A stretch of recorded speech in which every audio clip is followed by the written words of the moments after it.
Oke, selamat siang semuanya, semua listener dan juga peserta webinar siang hari ini yang sudah bergabung di acara webinar Smart Entrepreneur bersama dengan Bapak Handoko Wiknyowargo dalam tema Pengusaha Tangguh, Ekonomi Tumbuh. Siang hari ini, saya Ica akan menemani Anda selaku moderator dan acara webinar ini akan berlangsung dari pukul 14 hingga 16 waktu Indonesia Barat. Kemudian sebelum kita masuk ke acara inti di webinar Smart Entrepreneur bersama dengan Bapak Handoko Wiknyowargo, sebelumnya mari kita menyanyikan lagu Indonesia Raya terlebih dahulu.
Baik, itu tadi kita sudah dengarkan lagu Indonesia Raya.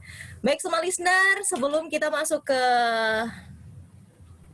pemaparan materi webinar siang hari ini, sebelumnya sebagai informasi, semua listener, bahwa kami juga selalu menyajikan inspirasi dari program-program yang ada untuk mendukung pengembangan UMKM seperti talk show dengan komunitas UMKM di setiap hari Senin dan Selasa, pukul 15 hingga pukul 16 waktu Indonesia Barat, dan di sini Anda bisa berbagi pengalaman, diskusi, dan juga pertanyaan dengan narasumber sesama UMKM yang dihadirkan.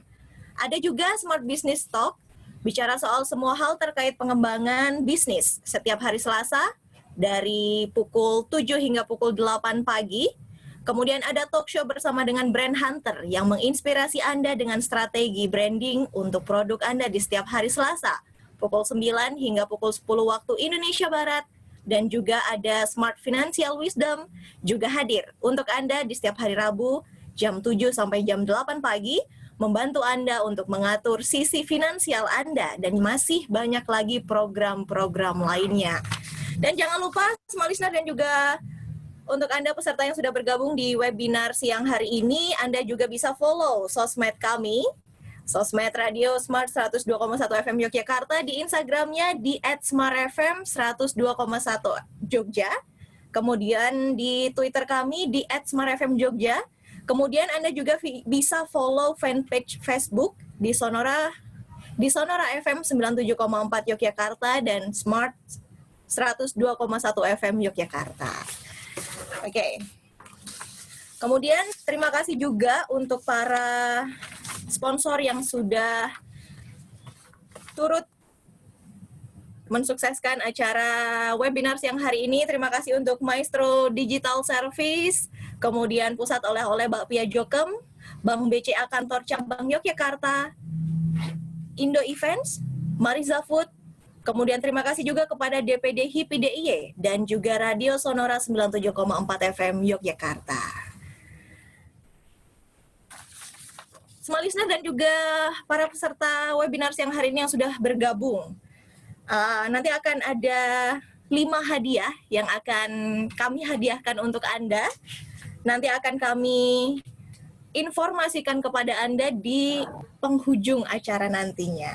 Nah, sebelum kita masuk ke pemaparan materi pengusaha tangguh ekonomi tumbuh di siang hari ini, sebelumnya mari kita dengarkan dulu company profile dari narasumber kita di siang hari ini.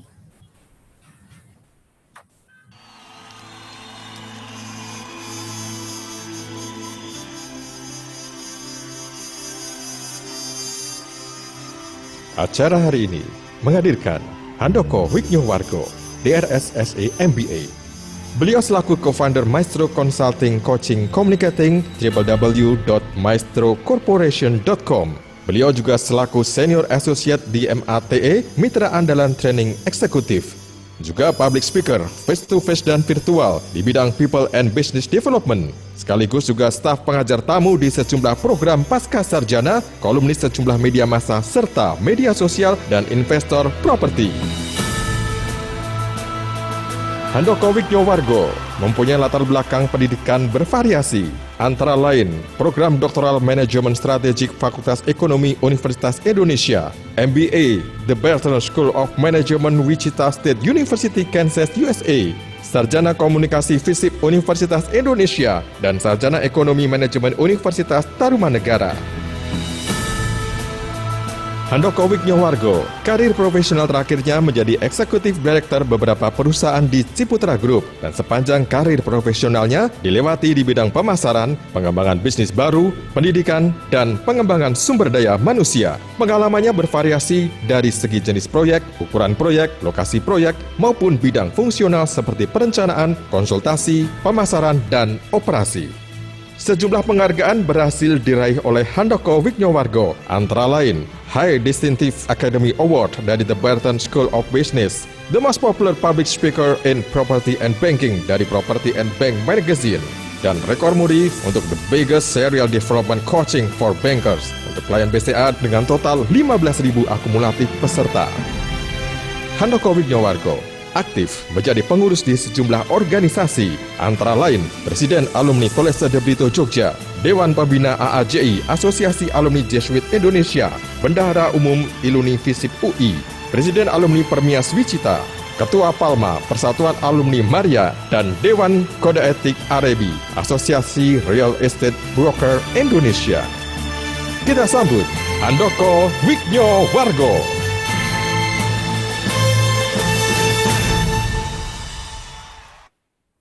Ya, semua listener, demikian company profile dari narasumber kita siang hari ini. Dan karena semua sudah siap, saya persilahkan konsultan, coach, communicator on people and business development, managing director of Maestro, Bapak Handoko Wignowargo. Bapak Handoko Wignowargo. Silakan, Bapak Handoko. Oke, selamat siang. Selamat siang. Senang sekali saya berada di sini. Saya Handoko Wignowargo dari Maestro Consulting, Coaching, dan Communicating. Hari ini akan bicara untuk Smart FM Yogyakarta dengan topik adalah pengusaha tangguh ekonomi tumbuh. Ya, saya merasa terhormat diberi kesempatan untuk bicara kepada Anda semua. Ya, dan saya akan mulai dengan sebuah pertanyaan. Sebetulnya yang dibilang tangguh itu yang seperti apa? Ya, ada banyak sekali definisi yang tangguh, tetapi mari kita batasin menjadi 2 saja dulu, agar supaya pembicaraan kita itu bisa lebih terarah. Pertama kali, pengusaha akan tangguh kalau bisa kalau satu bisa menghadapi atau mampu menghadapi halangan dan juga tantangan. Dan halangan dan tantangan ini tidak pernah berhenti dan selalu berubah-ubah. Itu tangguh, ya. Tetapi kalau cuma sampai situ saja, tidak cukup tangguhnya. Yang kedua adalah bahwa dia pengusaha tadi harus bertumbuh dan tumbuhnya ini harus berkesinambungan. Ya, kalau tumbuhnya tidak berkesinambungan, maka dia hanya berhenti sampai satu saat berhasil, terus kemudian besoknya lagi mungkin tidak berhasil, sehingga akhirnya tidak bisa bikin yang namanya ekonomi tumbuh. Ya, jadi saya ulang ya, jadi kita sepakatin dulu bahwa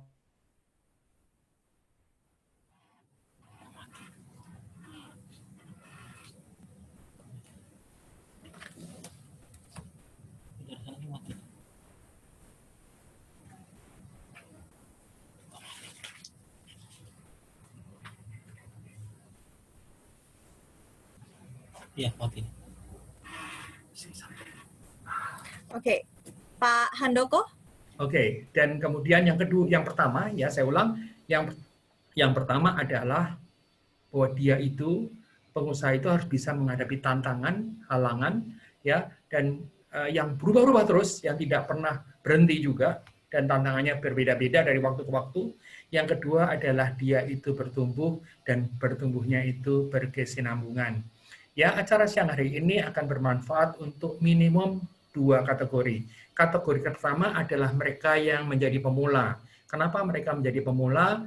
Yang mungkin tadinya itu bekerja di suatu perusahaan, tapi karena mungkin ada rasionalisasi atau karena adanya pandemi, maka dia harus dirumahkan atau separuh bekerja atau terancam pekerjaannya sehingga dia memulai usaha. Ya, jadi dari bekerja menjadi berusaha, atau ya nanti boleh diintip oleh mereka yang memang sudah jadi pengusaha. Kenapa yang menjadi pengusaha ini boleh mengintip? Karena saatnya sekarang untuk melihat lagi, untuk melakukan evaluasi, untuk melakukan review, apakah yang selama ini dilakukan itu masih valid atau tidak valid. Kenapa? Karena tadi tantangannya yang berubah, tantangannya yang berbeda. Jadi tanpa memperpanjang waktu, saya minta izin untuk membawakan sebuah presentasi. Ya, inilah materinya kira-kira. Ya, kita akan coba sharekan dulu. Jadi materi kita adalah pengusaha tangguh, ekonomi tumbuh. Ya, hari ini tanggal 30 September jam 2 sampai dengan jam 4. Jadi sampai kira-kira jam 3 saya akan membawakan materi presentasi, dan kemudian nanti jam 3 sampai jam 3.55 Anda semua boleh bertanya, ya nanti Mbak Ica yang akan membantu untuk memoderatorin pertanyaan-pertanyaan. Ya, kita akan coba lihat dulu. Tadi saya sudah diceritakan, terima kasih sudah diceritakan dengan sangat baik sekali. Ya, saya adalah konsultan coach communicator untuk people and business development dan managing director daripada Maestro.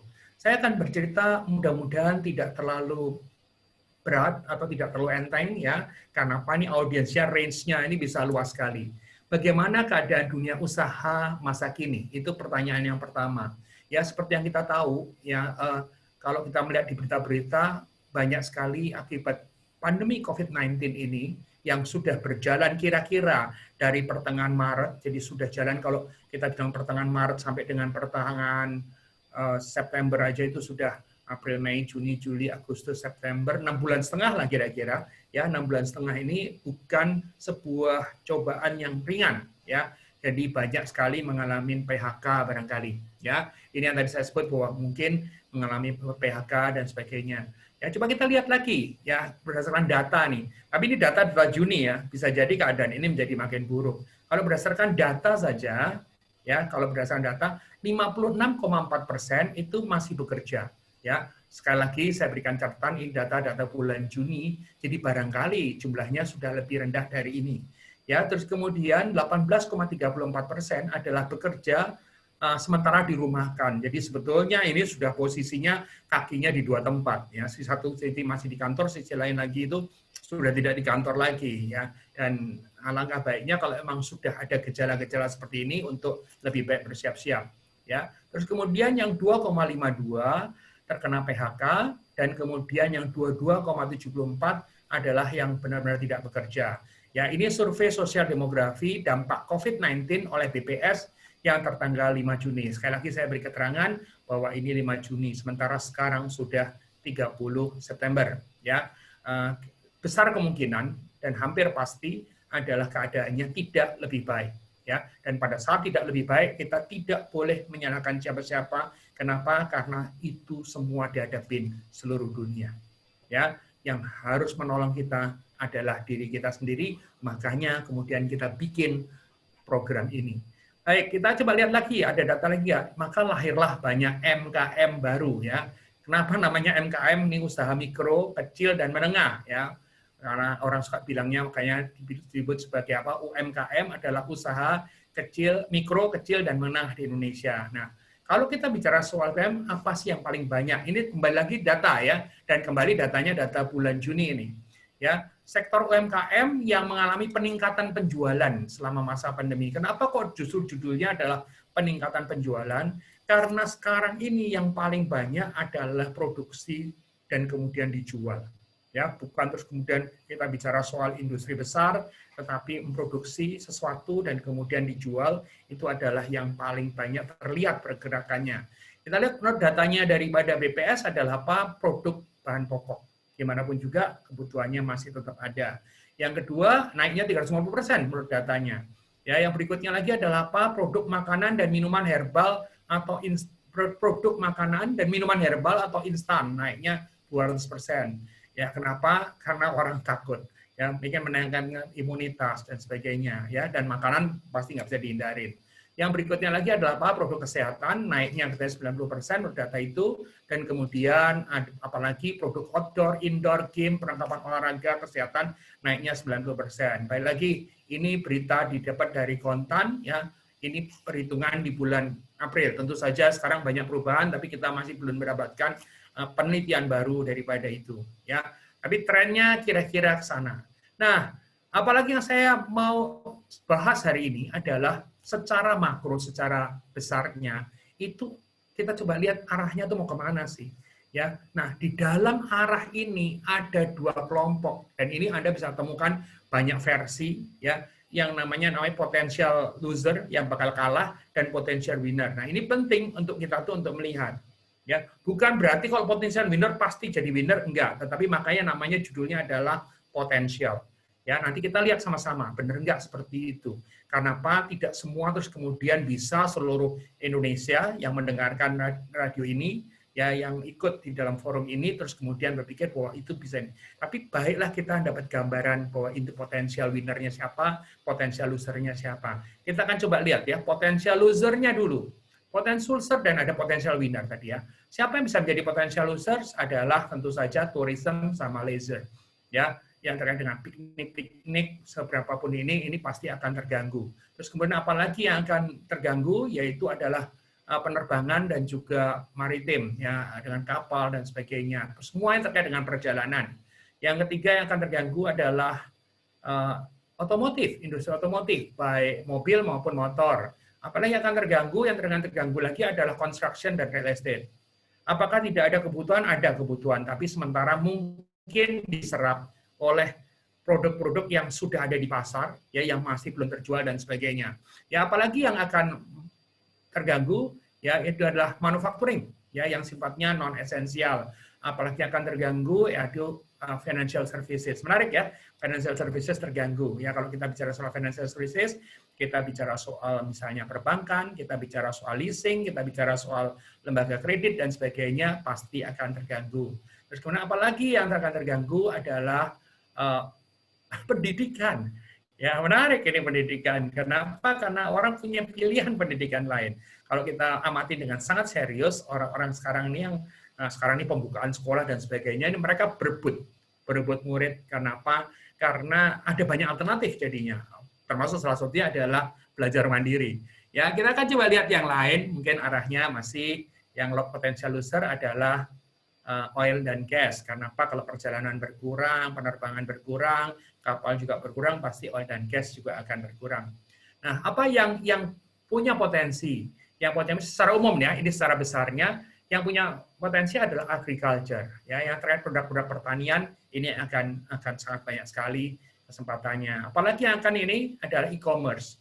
Ya, dan nanti ada kaitannya dengan pembahasan kita yang di belakang. Terus akan apa lagi yang terkait dengan IT, ya, terus kemudian apa lagi yang terkait dengan personal dan healthcare, ya, terus kemudian apa lagi yang menarik adalah yang terkait dengan misalnya food processing and retails, ya, Nah, ini nanti kita akan lihat betapa orang-orang itu antusias menjual barang, memproduksi makanan, dan kemudian berdagang frozen food dan sebagainya. Itu sebagai bagian nanti kita akan bahas. Dan kemudian tentu saja medical supply and services. Ya, nah ini juga menjadi pertanyaan buat orang-orang, benar nggak sih services, medical services itu ini? Karena apa? Dokter-dokter ngeluh, wah sekarang itu jarang pasien, ya. Belakangan orang-orang takut kan, kenapa pergi ke dokter, takut kok bisa nggak ke dokter gitu kan. Tapi kalau ke dokter kadang-kadang kan terpaksa mau nggak mau gitu kan. Akhirnya nanti bisa keluar seperti tadi, ya, pengobatan alternatif dan sebagainya bisa muncul. Baik, saya nggak mau berpanjang-panjang di sini, tapi paling nggak ini adalah gambaran, sekali lagi, potensi. Bukan berarti ini sebuah rumus yang seperti ini, potensi. Ya, baik, kita akan coba lihat. Ya, sebetulnya pada saat orang, saya akan mulai gini. Tadi kan saya bicara tentang ada dua nih ya, orang yang dari sebelum kerja, tadinya kerja terus kemudian pindah kuadran gitu ya, menjadi pengusaha ya. Nah, saya akan coba membahas itu dulu. Keluar dari kerja misalnya, itu yang suka jadi hambatan adalah yang sifatnya finansial. Setuju ya, mestinya ya. Hambatan finansial karena tiba-tiba harus bekerja, dari bekerja terus kemudian tidak bekerja, bisa jadi hambatan finansial. Kalau yang punya misalnya katakanlah pahe, paket hengkang, atau pensiun dini gede ya mungkin masih pegang uang gitu ya. Tetapi kalau yang enggak kan jadi masalah juga finansial. Tapi sebetulnya masalah finansial ini bukan masalah yang paling besar. Kenapa? Seharusnya masalah finansial ini sudah dipikirkan. Ya, sehingga kalau yang bagi belum memikirkan sudah jangan bilang terlambat saat ini memulai memikirkannya. Yang kedua adalah masalah sosial atau personal. Ya, masyarakat kita tuh masyarakat yang kepo, masyarakat kita tuh masyarakat yang cerewet gitu kan, yang ini dan sebagainya. Kadang-kadang kalau orang itu keluar kerja, terus kemudian orang itu dipertanyakan, diributkan. Nah, ini yang kadang-kadang suka menjadi masalah di kita, ya, yang sifatnya sosial. Kalau yang personal adalah apa? Kadang-kadang kita sendiri. Ya, bisa jadi karena rasionalisasi dan sebagainya, terus kemudian kita keluar dari pekerjaan atau diminta untuk mengundurkan diri dari pekerjaan, terus kemudian merasa kayak down, kayak tidak berarti apa-apa. Itu jadi masalah besar. Kenapa? Jangan pernah berpikir seperti itu. Ya, tidak pernah ada satu orang pun yang tahu bahwa situasi ini terjadi. Ya, saya masih ingat di bisnis kami itu sampai bulan Januari masih ngegas tinggi banget gitu kan. Tiba-tiba harus direm di bulan Maret. Ya, tidak ada yang tahu. Ya, karena apa? Nggak pernah ada yang memprediksikan bahwa yang namanya pandemi COVID-19 ini bisa berakibat separah ini. Ya, dan sampai hari ini kami working from home sudah 6,5 bulan. Ya, ini ceritanya. Terus kemudian, nah, kalau kita melihat dari besaran hurufnya aja, bahwa sebetulnya finansial dibanding sosial dan personal ini lebih gede masalahnya, halangannya sifatnya sosial dan personal. Ya, nah yang jelek daripada sosial personal ini adalah kembali ke kita. Mau nggak kita tuh mengatur diri kita sendiri agar supaya kita itu tidak menjadi halangan atau tidak menjadi masalah. Dan yang kita akan bahas lebih detail hari ini adalah ini besar sekali, adalah mungkin yang sifatnya adalah operasional. Dan kalau sudah kita itu mungkin nggak punya pekerjaan, dan so what? And then how? Ya gitu. Nanti kita akan bahas ya what dan sebagainya sampai ke how nanti kita akan bahas. Sampai sini oke dulu ya. Jadi finansial itu seharusnya sudah siap harusnya, karena kita harusnya punya tabungan, kita mungkin punya tunjangan, kita punya investasi di hal tertentu gitu kan. Tapi kalaupun enggak ya sudah, enggak boleh disesali karena apa sudah terjadi. Ya, yang sosial dan personal kita harus bisa memanage diri sendiri karena tidak ada yang bisa nolong diri kita kecuali diri kita sendiri. Anda nggak bisa teriak-teriak menyalahkan orang lain, menyalahkan pemerintah atau apapun juga, karena pemerintah manapun juga tidak pernah tahu akan terjadi seperti ini. Pemimpin dimanapun juga, sehebat apapun juga, tidak pernah tahu apa yang paling baik, yang nggak mungkin salah daripada yang menghadapi situasi ini. Nah, nanti kita belajar yang mungkin lebih operasional. Ya, baik, kita akan teruskan sedikit ya. Mari kita mulai dari yang kita tahu dulu ya. Ini kalau kita bicara soal pindah kuadran, ya seorang yang sangat ternama yang bicara tentang pindah-pindah kuadran adalah ini. Pasti Anda tahu. Siapa namanya? Ayo, ada yang bisa nebak? Oke, jadi dia yang membawa konsep ESBI atau ESBI ya. Siapa dia? Kita akan coba lihat. Dia adalah Robert Kiyosaki. Ya, saya akan terangkan singkat saja terkait dengan Robert Kiyosaki karena dia memberikan gambaran yang gampang sekali, ya, dan saya tidak akan bahas semua, tapi saya akan berikan gambaran dulu. Satu adalah apa? Yang namanya employee, ya. Anda seorang pekerja, karyawan, ya. Jadi Anda punya pekerjaan, ya. Ini kuadran 1, ya, E. Ya, terus kemudian ada kuadran 2, ya, yang namanya you own a job. Jadi Anda punya usaha sendiri. Ini yang nanti kita bilang bahwa pengusaha UMKM ini masih punya usaha sendiri, ya, bukan karyawannya orang lain, ya, tetapi punya usaha sendiri. Nah, nanti yang sudah skalanya lebih tinggi dan mungkin nggak kali ini karena waktunya nggak cukup adalah kita bicara soal you own a system that work for you.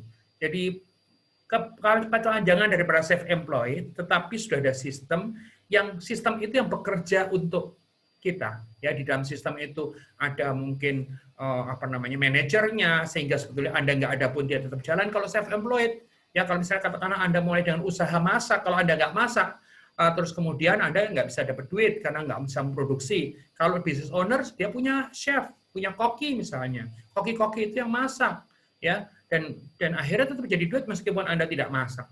Oke. Nah, terus kenapa lagi adalah investor, ya. Saya nggak akan bahas hari ini yang bagian B dan I, saya akan membahas E dan S dan perbatasan antara E dan S. Oke. Lanjut ya. Bagaimana perubahan itu harus dijalanin? Saya mau cerita kepada Anda, ini kita akan mulai dari yang ini dulu. Perbatasan antara E dan S. Jadi antara employee menuju ke self-employed, ya. Ibaratnya Anda tadinya punya pekerjaan, terus kemudian sekarang ini harus menjadi pengusaha, memulai usaha. Ya, Anda punya tadinya bekerja di suatu perusahaan, ya. Asumsi saya biar gampang adalah Anda bekerja di suatu perusahaan yang punya nama.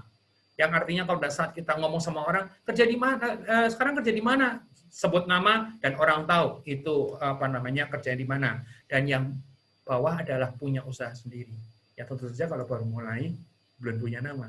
Ya, nah saya akan bilang jadi dari employee menjadi self-employed, ya. Kita lihat pergeserannya, petanya yang tadi itu, ya. Nah, ada rumusnya namanya Credo, ya. Rumusnya Credo. Jadi perhatikan ya, asumsinya adalah Anda bekerja di perusahaan yang punya nama, terus kemudian jadi pengusaha sendiri. Ini kan kita bercerita soal mulai, karena pandemi ini kan baru berjalan, katakanlah tadi 6,5 bulan gitu ya. Jadi sebagian kan baru mulai keluar tuh belakangan gitu kan. Enggak terus kemudian begitu mulai langsung keluar dari bulan April, biasanya kan enggak. Ya di belakang-belakangan ini makin banyak. Ya, credo itu pengertian pertamanya adalah apa? Kalau katanya ini dalam bahasa Latinnya itu adalah aku percaya. Jadi mulai dari apa? Mulai dari percaya. Bahwa Anda percaya. Percaya apa? Percaya bahwa Anda bisa menyelesaikan masalah.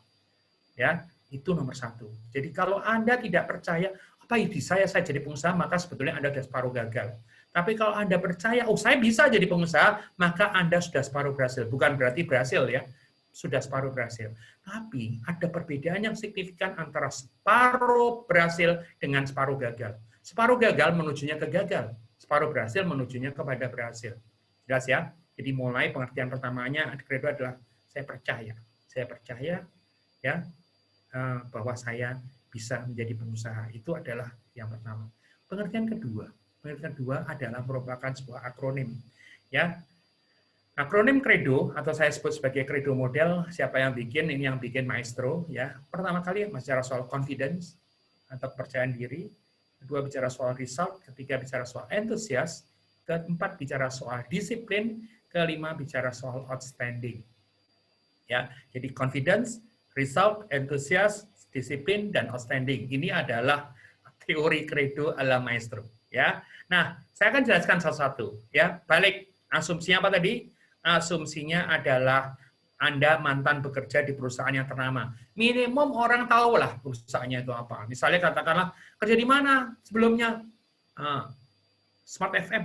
Orang tahu Smart FM. Ya, kerja mana sebelumnya? Sonora. Orang tahu Sonora. Ya, itu hanya cara contoh. Oke. Nah, credo yang pertama ya itu adalah soal C. Ya, C, confidence. Ya, kepercayaan, percaya pada kekuatan, mengandalkan seorang pihak. Ini cuma bahasa operasionalnya aja. Yang saya mau ceritakan tentang C, confidence yang pertama adalah apa? Orang yang biasa bekerja di perusahaan dengan nama besar, biasanya merasa mendadak kehilangan namanya. Menjadi bukan siapa-siapa.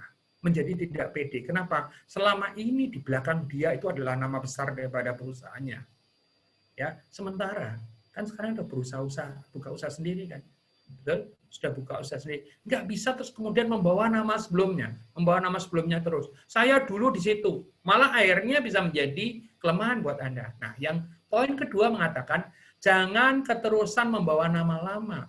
Percayalah diri dan memulailah membangun nama baru. Bahasa sekarang anak-anak muda tuh branding gitu ya. Oke, branding. Ya, membangun nama baru. Siapa? Saya. Siapa nama yang Anda sudah bikin? Ya, 17 tahun yang lalu, 17,5 tahun yang lalu, itu Maestro juga bangun. Dari saya tadinya sebelumnya kerja di Ciputra Group menjadi Executive Directors, terus kemudian saya harus membangun sesuatu yang namanya Maestro. Gampang atau susah? Susah. Tapi kalau tidak pernah dimulai 17 tahun yang lalu, ya sampai sekarang nggak ada Maestro yang seperti sekarang. Ya, kalau saya masih ke bawah, saya dulu di Ciputra Group, maka sebetulnya saya menjadi part of the past, bukan part of the future. Ya, sama seperti Anda. Mulailah, kalau memang Anda sekarang harus buka usaha sendiri, jangan bawa-bawa nama lama. Ya, network lama boleh dipakai, boleh. Kan saya nggak bilang networknya yang harus dilupakan, tapi nama lama sudah jangan, karena Anda bukan bagian daripada masa lalu. Ya, terus kemudian apa lagi yang coba kita lihat? Ya, result.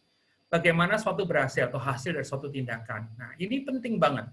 Kalau Anda jadi karyawan, maaf nih ya, kalau Anda jadi karyawan, itu Anda mau tidak menghasilkan apa-apa selama sebulan, akhir bulan Anda akan tetap dapat gaji. Atau kalaupun Anda nggak menghasilkan apa-apa berbulan-bulan, sebetulnya teman-teman Anda itu menghasilkan, maka Anda tetap dapat gaji juga. Nah, di dalam bahasa organisasinya itu namanya adalah free rider. Ya, free rider itu yang numpang orang-orang lain hasilnya gitu ya. Sebetulnya Anda tidak kontribusi. Itu sebetulnya kalau dievaluasi dia buruk sekali karena menjadi beban ya. Tapi tidak kita akan bicarakan hari ini. Jangan terjebak dengan aneka kesibukan karena banyaknya kesibukan tidak berkorelasi pada hasil. Kalau dalam sebagai pengusaha Anda cuma sibuk dan sibuknya itu nggak ketahuan nanti hasilnya apa, sibuk ala-ala zaman Anda bekerja untuk orang lain, maka sampai akhir bulan Anda nggak makan apa-apa, karena nggak ada hasilnya apa-apa. Ini penting banget. Ya. Terus kemudian hanya hasil yang bikin bisnis kita bisa hidup. Ya, balik lagi, beda banget kan sama waktu zaman jadi pekerja, zaman pekerja nggak terlalu mikir hasil, tidak result oriented. Yang dia ada adalah apa? Bisa jadi proses oriented. Gue udah kerjain, and then hasilnya apa? Kalau pada saat Anda jadi pengusaha, benar-benar itu wajib kudu harus. Rancang semua aktivitas berorientasi kepada hasil. Itu bicara soal result. Yang kita bicara soal yang berikutnya adalah antusias. Ya, antusias kita tahu bahwa semangat. Ya, kalau kita lihat bisnis baru tidak bisa serta-merta memberikan hasil. Kalaupun ada hasil, kadang-kadang tidak konsisten. Kadang-kadang bisa yang negatif menjadi hampir pasti tidak konsisten. Betul? Ya, sekali dapat, sekali enggak, sekali dapat, sekali enggak, kadang-kadang dapat, banyak kali enggak dapat gitu ya. Nah, apa yang harus kita lakukan dalam kondisi apapun, bahkan kalaupun tiada hasil, harus selalu antusias, jangan pernah loyo. Kenapa? Begitu loyo, ya langsung lewat. Ya, itu bicara soal antusias. Ya, terus kemudian apa lagi yang berikutnya? Soal CRED, ya. D, disiplin. Saya nggak usah bahas tentang definisi operasionalnya, tapi disiplin ini menjadi penting. Kerja sendiri menuntut kedisiplinan berlipat-lipat dibanding kerja untuk orang lain. Ya, sama singkat 17 orang bisa bangun siang. Salah besar. Kenapa? Pada saat kita usaha sendiri, itu nggak bisa terus kemudian semua maunya sendiri. Bangun siang, terus kemudian tidur siang, terus kemudian kelayapan ke sana kemari. Karena balik lagi, ada hasilnya nggak itu? Gitu ya. Jadi saya justru begitu sudah keluar langsung dari jam 4 pagi sudah bangun dan baru selesai bekerja jam 10 malam. Itu. Ya, disiplin dalam banyak hal. Disiplin dari sisi waktu, disiplin dalam berpikir, disiplin dalam berusaha, disiplin dalam melakukan rencana, itu adalah beberapa yang wajib, kudu, atau harus. Ya, CRED terakhir. Ya, outstanding. Ya, outstanding ini luar biasa, lebih daripada biasa. Ya, produk atau jasa, balik lagi kan Anda jadi pengusaha. Pengusaha itu kan bisa jualan produk, bisa jualan jasa gitu ya. Produk jasa yang dihasilkan tidak boleh hanya biasa-biasa saja. Apakah itu harus superlatif, harus yang paling bagus, harus yang penting? Enggak. Ya, kalau kreatif dia sangat kreatif. Kalau unik, dia harus sangat unik. Tetapi jangan biasa-biasa saja. Kenapa? Jangan biasa-biasa itu menjadi penting. Karena kalau cuma biasa, maka dia hanya satu di antara banyak yang ada, tidak akan pernah memenangkan pasar. Kenapa? Yang lain ada. Banyak nih pasar. Ya, kemarin saya baru ketemu dengan seorang anak muda yang menjadi pengusaha bikin brownies. Ya, saya bilang hati-hati loh bikin brownies, semua orang bikin brownies. Dan dia bikin sesuatu yang menarik adalah apa? Yang ini benar-benar brownies, yang lain tuh bolu kukus katanya gitu. Ini menarik, ya. Kenapa? Karena dia memposisikan dirinya berbeda, ya, dan hasilnya rasanya berbeda, dan kemudian penjualannya luar biasa, termasuk packagingnya. Nah, soal ini nanti saya akan. Jadi tadi itu rumus credo, ya. Credo tadi adalah yang dari kalau Anda employee menjadi yang self-employed atau menjadi pengusaha, itu harus diperhatikan. Terutama kalau Anda biasa di perusahaan yang bernama besar. Ya, ini pergeseran ini suka membawa itu, jadi tadi rumus credo menjadi penting banget. Oke, sampai sini oke ya. Nah, saya juga akan coba membahas yang Anda boleh intip sekarang ini adalah bagi pengusaha yang sekarang. Kenapa? Karena tantangannya berbeda. Jadi mereka-mereka yang sudah own a job, ya, benar sebelum pandemi pun sudah punya pekerjaan, ya, atau punya usaha, itu juga boleh ngintip sekarang dan boleh memperhatikan dengan seksama karena sekaligus bisa dipakai untuk review. Oh iya, ada yang kurang. Oh iya, ada yang salah dengan saya. Kalau sebelum pandemi Anda tuh sukses, terus kemudian mulai sekarang ini mulai ngadat, bukan cuma masalah perekonomian, jangan-jangan ada yang salah dengan kegiatan operasional di dalam diri Anda. Kita mulai yuk, ya. Jadi kita akan coba mulai, ya. Apa yang harus diperhatikan, ya, apa yang harus diperhatikan yang new entrants maupun yang existing players, kita akan coba lihat, ya. Jadi saya akan coba bikin skema yang mungkin sebetulnya awalnya bukan untuk ini, tetapi kita akan coba pakai sebagai alat untuk mengingat-ingat, yaitu namanya 5W1H, ya. Awalnya sih tidak untuk kegiatan usaha, tapi kita akan coba lihat, sehingga dengan demikian Anda punya skemanya, punya outline-nya, punya framework-nya, ya, sehingga oh iya 5W1H itu mesti ngapain, ya. Kita akan mulai dengan 1 adalah why, ya, 2 adalah who, 3 adalah what, 4 adalah when, 5 adalah where, dan yang kanan yang penting dan ini akan menjadi semacam masukan buat kita semua adalah how, ya. Jadi why, who, what, when, where, dan how, ya. Kenapa kok tulisannya begitu? 5W1H-nya mulai dari why. So kalau di dalam ilmu aslinya, di dalam ilmu komunikasi, 5W1H ini mulainya pertama kali bukan why tapi who, ya. Nah, di dalam ilmu yang baru ini, di dalam usaha kecil dan menengah, sengaja saya taruh why sebagai yang pertama. Saya akan jelaskan satu persatu, mudah-mudahan bisa jelas bagi Anda semua kenapa ini menjadi penting. Dan kemudian kalaupun ada yang nggak jelas atau belum jelas, nanti bisa ditanya di sesi Q&A. Ya, kita mulai ya, kita mulai. Mari kita mulai dengan why. Why, 1. Ya, kenapa sih Anda mulai usaha? Penting nggak sih? Penting. Bisa jadi karena ada pandemi Anda mengalami PHK, atau karena ada pandemi Anda mengalami pemotongan gaji, sehingga why-nya adalah apa? Penghasilannya berkurang. Ya, beda nggak antara orang yang punya penghasilan berkurang dengan penghasilan atau tidak ada atau berkurang dengan yang lain? Bisa beda. Karena apa? Masing-masing punya alasan sendiri. Jadi kita harus tahu kenapa kita buka usaha. Ya. Yang paling parah dan saya tidak ditulis di sini adalah buka usaha gara-gara apa? Ya gara-gara cuma ikut-ikutan. Ya. Kalau ikut boleh, ikut-ikutan menjadi masalah. Oke, nanti kita bahas secara detail ya.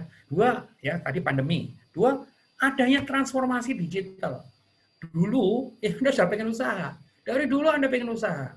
Ya, tapi Anda nggak tahu mesti ngapain. Kalau Anda harus beriklan, aduh, duit dari mana beriklan? Terus marah marketplace. Ya, Anda bisa masuk dan tanpa, boleh dibilang tanpa keluar biaya, cukup memasukkan ke situ. Yang tentu saja nggak ada yang tanpa sama sekali, artinya Anda punya pengetahuan untuk menaruh produk atau jasa Anda di marketplace, kan gitu. Ya, adanya transformasi digital itu sebetulnya, jadi Anda melihatnya sebagai opportunity, ya, bukan sebagai ancaman, tapi melihatnya sebagai opportunity. Pandemi itu juga bisa jadi merupakan suatu opportunity. Nah, nanti kita akan coba ada transformasi tadi Anda pikir, saya mau bikin restoran, saya pintar masak nih, masakan saya orang-orang suka, cuma repot banget kalau saya buka usaha. Kenapa repot? Saya mesti beli motor, saya mesti nyari karyawan buat delivery. Hari gini kan enggak. Ya, ada ojol yang setiap saat bisa Anda resto Anda itu adalah di rumah dan kemudian diantar kemana-mana. Ya, ini transformasi ini bisa jadi menjadi kesempatan malahan. Ya, ada orang yang melihatnya seperti itu.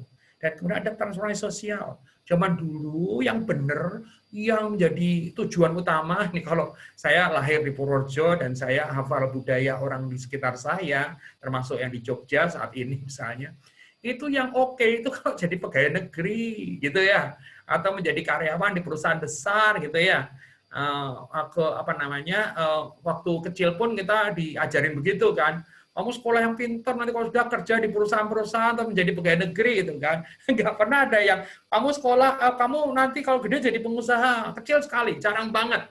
Ya, di lingkungan budaya saya dan juga lingkungan budaya, bahkan saya yang orang tua saya punya usaha aja dulu juga tidak pernah memproyeksikan saya untuk punya usaha. Ya, dan saya baru punya usaha di usia yang sudah tidak muda lagi, ya, di usia yang ke-39. Oke, tapi 39 loh ya, bukan sekarang. Oke, terus kemudian apa lagi? Dan banyak hal yang lain. Jadi ketahuilah why Anda. Ya, kenapa Anda mesti punya usaha? Yang tidak boleh terjadi adalah kalau Anda nggak punya why. Kenapa? Kalau Anda tidak punya why yang jelas, ini nanti jadi akhirnya banyak hal yang salah. Why menjadi penting. Ya, kalau Anda sekarang jadi pengusaha, sudah jadi pengusaha, dan usahanya cuma gitu-gitu aja, ya Anda pertanyakan lagi, why-nya apa? Kenapa saya usaha dulu?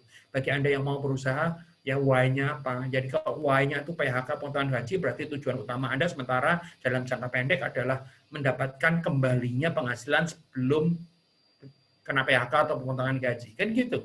Ya, jadi jelas ya. Jadi jelas why itu menjadi penting sekali. Ya. Nah, bagi Anda yang sudah punya usaha, ya, sudah punya usaha, kalau usaha Anda itu mungkin belum benar-benar maju, why-nya dicari lagi. Bahkan kalau yang sudah maju pun, why-nya diperkuat lagi. Kenapa? Why? Itu adalah titik bijak yang penting sekali, sehingga dengan demikian Anda bisa melakukan perubahan. Karena apa? Karena materi ini bicara soal pengusaha tangguh, bukan asal pengusaha. Saya tidak bicara soal bagaimana menjadi pengusaha, tetapi di materi ini adalah menjadi pengusaha tangguh. Ingat, pengusaha tangguh adalah mampu menghadapi halangan, rintangan, tantangan. Pengusaha yang tangguh adalah pengusaha yang usahanya maju, bukan cuma maju dalam waktu pendek atau menengah, tetapi berkesinambungan. Ya, oke, ini why. Terus kemudian kita bicara apa lagi? Who? Siapa yang punya? Ya, kita punya usaha itu apa? Kita punya sendiri, atau kita itu kongsian sama orang, atau kita menjalankan usahanya orang lain. Bisa nggak? Bisa. Jadi tahu persis siapa yang punya. Ya. 2, siapa yang buat, yang memproduksi siapa. Ya. 3, siapa yang jual. 4, siapa yang mengelola sebagai adminnya. 5, siapa yang kirim. Ya. 6, siapa yang follow up. Nah, 1, 2, 3, 4, 5, 6. Ini bisa jadi cuma Anda sendirian. Bisa jadi cuma Anda sendirian. Nah, kenapa saya memberikan catatan penting terkait dengan Bu adalah meskipun, walaupun bagaimanapun Anda itu yang melakukannya sendirian, tetapi Anda harus tahu bahwa 6 ini, minimum 6 ini, itu adalah peran-peran yang butuh keahlian tersendiri. Anda nggak bisa bilang begini, saya kan udah produksi. Terus kemudian Anda tidak mengatur follow up-nya, Anda tidak mengatur pengiriman dengan baik, Anda tidak mengelola admin-nya dengan baik. Jadi ibaratnya itu kalau di dalam buku, di dalam ilmu itu ada namanya 6 thinking hat. Ya, ini 6 selling role atau 6 peran 6 peran penting, yaitu pada saat Anda menjadi produser, ya Anda jadi produser, pada saat Anda jadi owner, ya ada owner, pada saat Anda orang sales, ya sales, kalau ada orang keuangannya keuangan, ada seorang CRM, jual CRM, tapi jangan sampai fungsinya ini terus benar ada yang diterlantarkan. Kenapa? Kalau diterlantarkan kan jadi usahanya tidak bertumbuh. Ya laku tapi segitu-segitu aja. Ya laku cuma gitu-gitu aja. Ya laku tapi nggak bikin orang puas, gitu kan? Kenapa? Pengirimannya terlambat, terus kemudian laku banget pengirimannya tepat waktu, tapi terus kemudian nggak dapat keuntungan karena tagihannya nggak tertata dengan baik, misalnya. Nah ini hanya fungsi yang paling mudahnya adalah seperti itu. Ya, nah yang tentu aja 7 adalah siapa yang beli atau customers. Tentu saja ini yang nggak bisa Anda rangkap ya. Kalau 1, 2, 3, 4, 5, 6 itu bisa dirangkap, nomor 7 ini nggak bisa dirangkap karena ini biasanya adalah pihak luar atau consumers. Anda tahu persis siapa customer dari produk atau jasa yang Anda jual. Ya, dan itu harus spesifik banget siapa. Ya, biasanya orang suka bilang, captive-nya ini. Ya, terus kemudian yang non-captive-nya apa aja. Nah, captive itu menjadi penting. Ya, kadang-kadang untuk yang captive kita dapatnya itu mungkin tidak besar-besar amat dari sisi margin, tetapi volumenya cukup besar dan setia, nggak pindah-pindah. Ya, kalau semuanya swinger, Anda pusing kepala juga. Ya, kira-kira begitu. Ya, sampai sini oke ya. Jadi who menjadi penting. Tadi apa tadi? Why. Terus kemudian who. Yang ketiga adalah what. Ya, what ini bicara beberapa. Ya, what itu bisa jadi begini. Ambil contoh nih sini. Anda itu pinter banget masak. Ya, masakan Anda misalnya katakanlah, buat contoh aja ya, masakan Anda misalnya ayam goreng. Wah, ayam goreng Anda itu keluarga suka, keluarga di rumah suka, atau tetangga-tetangga suka, gitu kan, semuanya suka. Ya, itu ayam goreng. Ya, atau saya balik jangan ayam goreng. Karena ayam goreng relatif semua orang suka ya. Kita bicara soal apa ya? Bebek goreng deh. Ya, bebek goreng. Ya semua orang suka bebek gitu kan. Semua orang suka ayam. Nah, kalau Anda tuh jago banget bikin borong dan kemudian orang suka, ya, terus kemudian Anda itu bilang, pokoknya karena saya jago banget jualan bebek goreng, maka saya akan jualan bebek goreng ke pasar. Maka sebenarnya Anda itu menentukan produk atau jasa Anda, produk Anda itu berdasarkan resource yang Anda punya. Ya, oke. Tetapi kalau ternyata di pasaran itu yang disukai orang itu adalah ayam goreng, ya, padahal Anda itu nggak begitu jago bebek goreng, ayam goreng, dan kemudian Anda pikir, tapi semua orang sukanya ayam goreng, berarti Anda itu, kalau Anda itu merubah daripada Anda bisa masak, tapi dari tidak bisa masak terus kemudian akhirnya belajar masak ayam goreng, maka Anda sudah mengarahkan produknya lebih pada pilihan pasar dibanding resources Anda. Ya, jelas sampai sini. Kalau resources itu tergantung kepada apa yang kita punya, kalau yang market, pendekatannya market lebih kepada apa yang diinginkan oleh pasar. Yang paling menyenangkan adalah kalau pasarnya dengan apa yang Anda miliki itu matching. Wah, enak. Ya, yang dibutuhkan pasar Anda pasti yang bisa. Itu makanya banyak usaha yang melejit karena ketemu antara kebutuhan pasar atau keinginan pasar, perubahan yang ada di pasar dengan yang Anda miliki. Ya, kalau enggak, ya kalau Anda saya tetap mau sosialisasi daripada bebek goreng, maka ya Anda bisa juga menjadi pengusaha tangguh, tapi butuh waktu yang lebih panjang biasanya kalau memang belum terbiasa atau mesti mengedukasi masyarakat. Ya, yang paling enak adalah kalau resources Anda ketemu dengan market, enak ya, nyambung, plok langsung. Ya, kalau enggak Anda belajar untuk memenuhi kebutuhan pasar. Ya, itu juga tantangannya ada. Kenapa? Pasti banyak yang melakukan yang sama. Kira-kira begitu. Terus apalagi yang bisa kita lihat adalah yang kedua tadi needs sama wants. Jadi kalau kita bicara soal perilaku konsumen, needs itu beda dengan wants. Wants itu keinginan, needs itu kebutuhan. Ya. Apakah ada kebutuhan yang keinginan itu satu? Iya ada, tapi kita akan coba pakai bagian seperti ini aja. Ya, needs sama want kita akan coba lihat bagiannya. Ya, ini bagian wants. Ya, ini bagian needs. Ya, gampangannya begitu. Ya, ini ilustratif.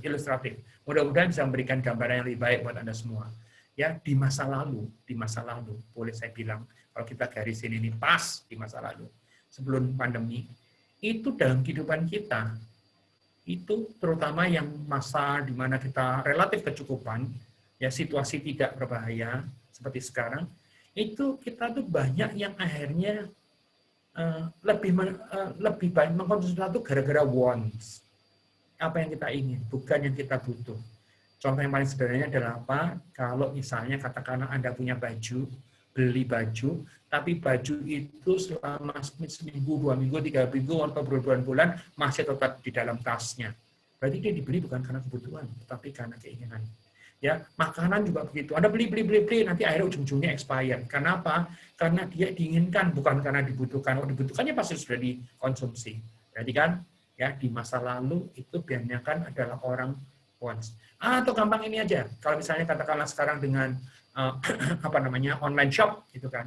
Anda beli apa aja, modalnya kan cuma mencet. Ya, akhirnya barang itu datang masih tetap dibungkusnya, belum dibuka. Karena apa? Anda senang beli, Anda ingin, bukan Anda butuh. Kalau butuh pasti sudah buru-buru dibuka.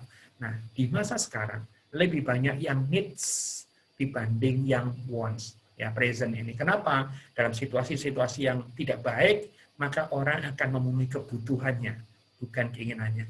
Ada nggak yang memenuhi keinginannya? Ada, tapi porsinya lebih kecil. Ya, porsinya lebih kecil. Orang akan lebih ini apa yang menjadi kebutuhannya. Ya, dan tentu saja nanti kalau ada pergeseran mungkin di futures, ya ini akan bergeser ke arah ke kiri lagi, ya, di mana porsi wants-nya mulai naik lagi, porsi needs-nya mulai berkurang.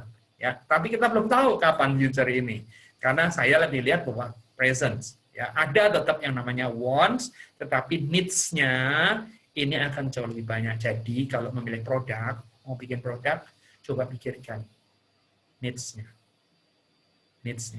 ya. Jadi orang nanti kalau needs-nya tuh bicara soal itu misalnya makanan juga yang harganya itu terjangkau.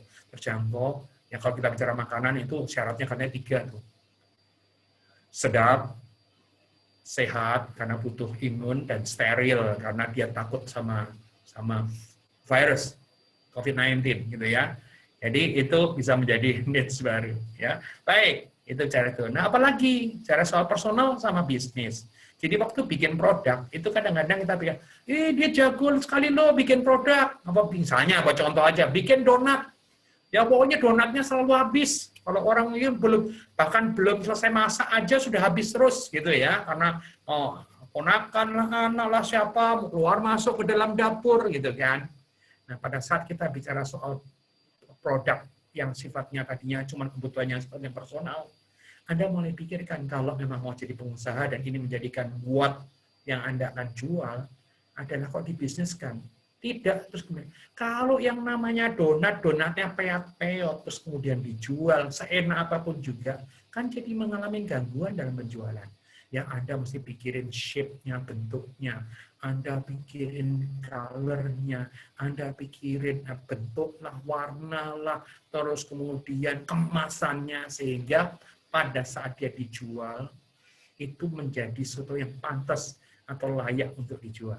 Ya, jadi perhatikan, ya nggak bisa terus kemudian adanya ini dari dulu gua aja begini dan kata keluarga gua enak. Nah, itu keluarga Anda. Kenapa keluarga Anda bilang enak? Kenapa tetangga bilang enak? Dan kemudian nggak pernah ada yang ngeluh. Ya karena mereka dapat gratis.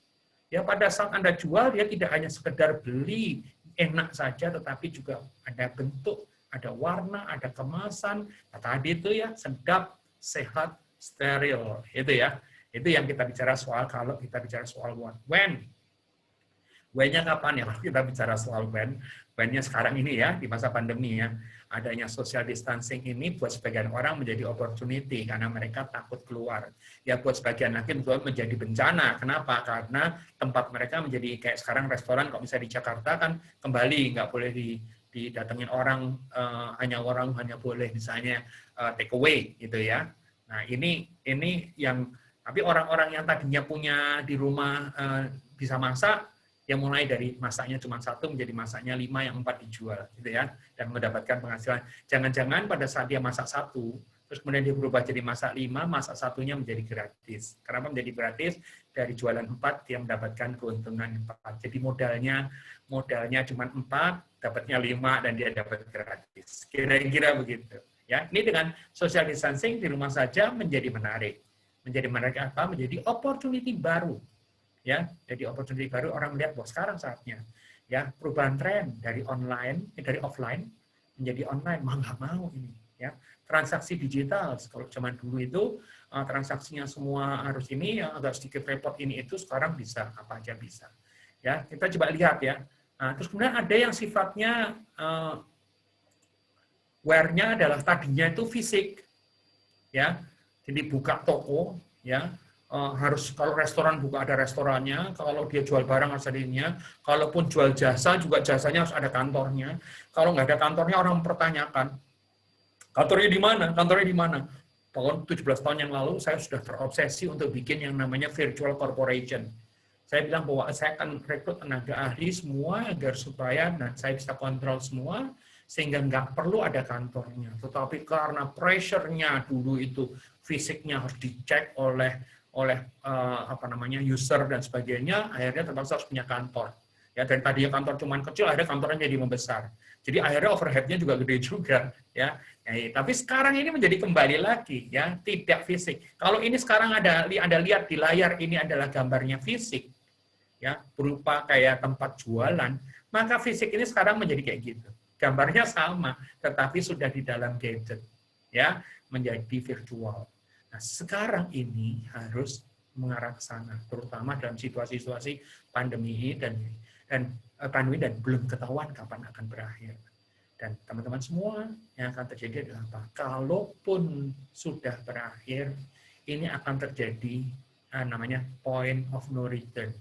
Nggak semuanya akan terus kemudian bisa kembali seperti dulu lagi, karena orang suka bilang normal sama new normal, ya ini akan normal baru atau next normal yang berikutnya, ya. Ini fisiknya. Dan terus kemudian adalah how.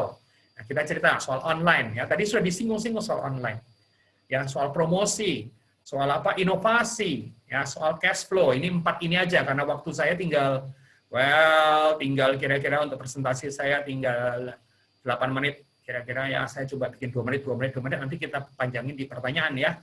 Oke, ya 8 menit sampai 10 menit lah ke depan. Baik, saya akan cerita soal ini, sekitar soal online.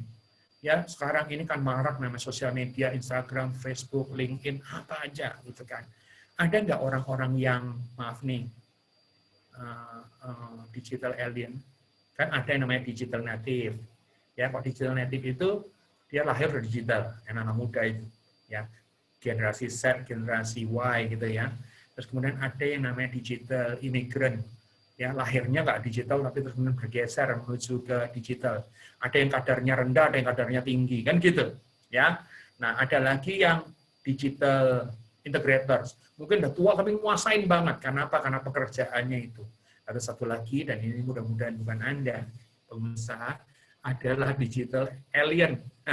Digital alien itu nggak tahu, nggak menguasai teknologi atau penguasaan terhadap teknologinya sangat kecil, sangat tipis banget. Ya, oke, ini sosial media online jadi penting sekali. Ya, adanya marketplace tadi kita sudah singgung. Ya, ada forum jual beli, ada situs komunitas-komunitas tertentu. Ya, ada WhatsApp group, broadcast dan sebagainya. Nah, ini semua bisa dimanfaatkan. Ya. Nah, terus ini data lagi. Peningkatan pengeluaran selama pandemi, katanya menurut data ini pengeluarannya tuh naik 56%. Tapi 42% ini untuk belajar online, dan lebih 54% katanya didominasi oleh generasi milenial perempuan. Ya, itu menarik ya. Oke, ini datanya. Ya, survei daripada BPS. Nanti Anda bisa lihat sendirilah ya. Karena data BPS ini banyak sekali yang bisa ditafsirkan. Terus kemudian peningkatan transaksi ya. Tadi saya sudah sampaikan bahwa kita itu bergeser ya. Digital banking naik 60,8%, terus kemudian uang elektronik naik 67,9%. Yang menarik adalah apa? Teman-teman semua? Saya aja sekarang itu, dan mungkin bukan cuma saya, cuma contoh. Saya tuh sekarang agak sedikit risih kalau megang uang tunai. Kenapa? Jangan-jangan ada COVID-nya, gitu ya. Ya, jadi kalau bisa nggak pakai uang tunai, apakah sistem transfer atau dengan sistem DTAP atau apapun juga, ya. Dan nanti akan balik enggak, ya. Ya adalah tetap uang tunai transaksi, tapi akan menjadi minimum sekali. So, kalau Anda belum, silakan mulai bergerak ke sana. Bagi Anda yang punya usaha sekarang ini masih ngandelin tunai, waduh, Anda dalam masalah yang besar, kan gitu. Bisa jadi produk Anda itu menarik buat consumer Anda, tetapi karena Anda membesarkan itu tunai, sehingga orang bilang, nggak mau beli kalau harus pakai tunai. Ya, aduh nggak pegang tunai juga, misalnya. Jelas ya, teman-teman semua ya. Nah, terus kemudian kita lihat ada promotion mix, ya. Ada yang namanya sales promotion lah ya. Ya, ada diskon, ada bundling. Ya, kalau jual tuh jangan nggak cuma satu. Tadi misalnya jual donat kalau sama kopi menjadi harganya menjadi lebih ekonomis, di mana-mana dilakukan gitu kan. Pakai tester dulu lah, ya. Terus kemudian voucher, kupon gitu ya. Terus kemudian giveaway, ada hadiahnya. Free ongkir. Wah, sekarang itu free ongkir menjadi ini karena apa? Ongkos kirim itu menjadi isu.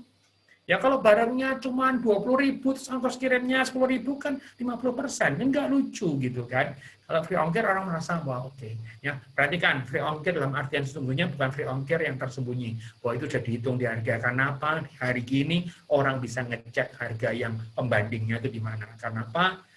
Teknologi informasi dan lain-lainnya. Ini kita bicara soal sales promotion. Jadi pada saat bikin, kalau Anda berpikir jadi pengusaha bikinnya itu terus kemudian untuk tipu-tipu, maka Anda akan mengalami masalah. Kenapa? Orang tertipu sekali, oke, ya, tapi yang tertipu sekali dia akan bercerita kepada orang yang lain, ya. Dan itu akan menjadi masalah besar. Advertising, kalau zaman dulu kan kita advertising, ya di radio masih ada, ya, nah, tapi advertising yang di koran segala macam sudah nggak ada, ya.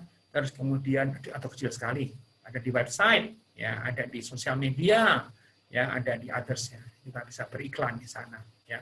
Bahkan kita bisa belikan person to person dengan menggunakan media pribadi kita yang menggunakan sosial media tadi. Ya, di dalamnya nanti menjadi isu adalah apa namanya narasi, ya, apa namanya script writing-nya gitu ya, itu yang menjadi isu. Terus kemudian apalagi ada personal selling, ya, menggunakan WA. Ya, menggunakan WA ini kan nggak bisa cuma kita mirip satu-satu. Pernah nggak Anda berpikir bahwa WA di broadcast? Bisa nggak bikin broadcast-nya gitu kan? Ini menjadi pertanyaan-pertanyaan. Baik lagi tadi. Ya, terus kemudian apalagi menggunakan email blasting. Ya, hati-hati juga dengan email blasting karena kalau Anda keseringan ngeblast, alamat email Anda bisa bisa diblok, ya. Ya, cuma itu juga. Ya, email sekarang belakangan makin tidak dilihat orang. Turun ke jalan, nah kalau nggak turun ke jalan, ya, saya nggak boleh nyebut brand, ya, tetapi kita akan lihat di Anda googling, Anda lihat di YouTube, ya, ada brand-brand besar yang turun ke jalan, di jalanan benar-benar dia menawarkan produk, ya, ada produk pizza, ada produk ayam goreng, gitu kan, dan itu brand yang sangat kuat sebetulnya. Ya kalau mereka aja turun ke jalan, mestinya kita juga mesti punya cara lain untuk turun ke jalan, tapi tetap dengan menggunakan protokol COVID tentu saja ya. Coba bayangkan, bahkan brand besar aja harus berpikir untuk turun ke jalan. Sama lagi, public relation misalnya, beri donasi ke orang. Ya. Tentu saja kalau Anda, memang ini menjadi masalah, ya. Kalau beri donasi kok dipamer-pamerin ke orang. Ya kalau kita mau tujuannya berberdasarkan mau nggak mau, memang kita juga mesti orang lain tahu bahwa kita memberikan donasi. Ya, tentu saja caranya harus yang diatur. Ya, terus kemudian apa lagi? Bikin streaming kursus kelas-kelas kecil gitu untuk sosialisasi gitu kan. Sekarang banyak banget tuh kita undangan, terus kemudian sebetulnya ujung-ujungnya ada di dalamnya ada iklan, di dalamnya ada promonya gitu kan, dan hal yang lain. Nah, yang nomor 3 adalah kita bicara soal inovasi. Inovasi produk itu menjadi penting sekali. Saya masih punya waktu sekitar 5 menit ya. Inovasi produk menjadi penting sekali ya. Ada yang produk pre-love, ada brand new. Pre-love itu kan sebetulnya barang bekas, toh. Tapi kan sekarang dikemas. Inovasinya adalah pre-love. Ya. Pre-love apa jadi yang sebelumnya dicintai gitu kali ya. Kemudian dengan brand new, ya siap saji dengan frozen. Sekarang kan banyak sekali geser-geser menjadi frozen gitu ya. Karena apa? Karena orang kalau siap saji terus mungkin punya apa ya? Durasinya itu nggak panjang. Kalau yang frozen bisa sementara masukin freezer dulu gitu ya. Dan ada juga yang percaya bahwa kalau dimasukin freezer dulu itu dia lebih aman, sudah COVID free gitu kan, karena masuk freezer gitu kan. Yang siap saji, terutama kalau yang siap sajinya itu nggak bisa dipanasin lagi, ya kalau dalam kasus saya di rumah saya menggunakan metodenya adalah menggunakan microwave. Jadi kalau sudah datang, kalau mau dimakan harus di microwave dulu agar supaya paling nggak kena panas dalam jumlah tertentu. Ya, itu misalnya contoh frozen. Ada proses, ada orang yang jualan langsung order. Jadi orang tuh bikin stok terus kemudian ada yang pre-order pakai pesan dulu. Jadi dia tidak ada inventory. Kalaupun ada inventory, ya itu jumlahnya sedikit karena mungkin takut salah produksi atau apa. Ya kalau misalnya katakan hari ini saya bikin makanan 40 porsi gitu kan. Anda pasti nggak bikin 40 porsi, Anda bikin 45 porsi. Betul? Nah, kenapa yang diorder orang 40 porsi, yang 5 itu adalah cadangan. Cadangan itu bisa untuk mencadangi yang 40, bisa juga nanti akhirnya dijual juga. Ya, ini yang namanya model-model pre-order. Ya, ada yang dosa nggak dengan pre-order, nggak ada yang dosa, bisa aja, oke, nggak ada masalah. Ya, terus kemudian ada inovasi yang terkait dengan sumber daya manusia. Ya, sumber daya manusia ini nggak bisa dihindarin adalah Anda benar-benar harus menguasai teknologi. Belajar dari mana? Gampang sekarang. Ya, paling gampang tuh aja belajar dari teman. Tapi teman itu kan kadang-kadang suka nggak mau ngajarin. Ya, ya kalau ada teman yang senang ngajarin, syukur. Ya, pasti sebagian yang ikut acara ini karena merasa bahwa teman Anda nggak mau ngajarin, maka ikut belajar di sini. Ya, nah, kalau enggak Anda belajar dari YouTube. Nah, jadi masalah kalau YouTube Anda nggak bisa, googling Anda nggak bisa, itu memang jadi masalah. Ya, hari ini ada banyak hal untuk bisa belajar, tapi penguasaan teknologi itu menjadi sebuah keharusan. Kenapa? Kalau Anda nggak menguasai teknologi, Anda tidak bisa berinovasi, Anda tidak bisa bertahan aja mungkin akan sedikit sulit.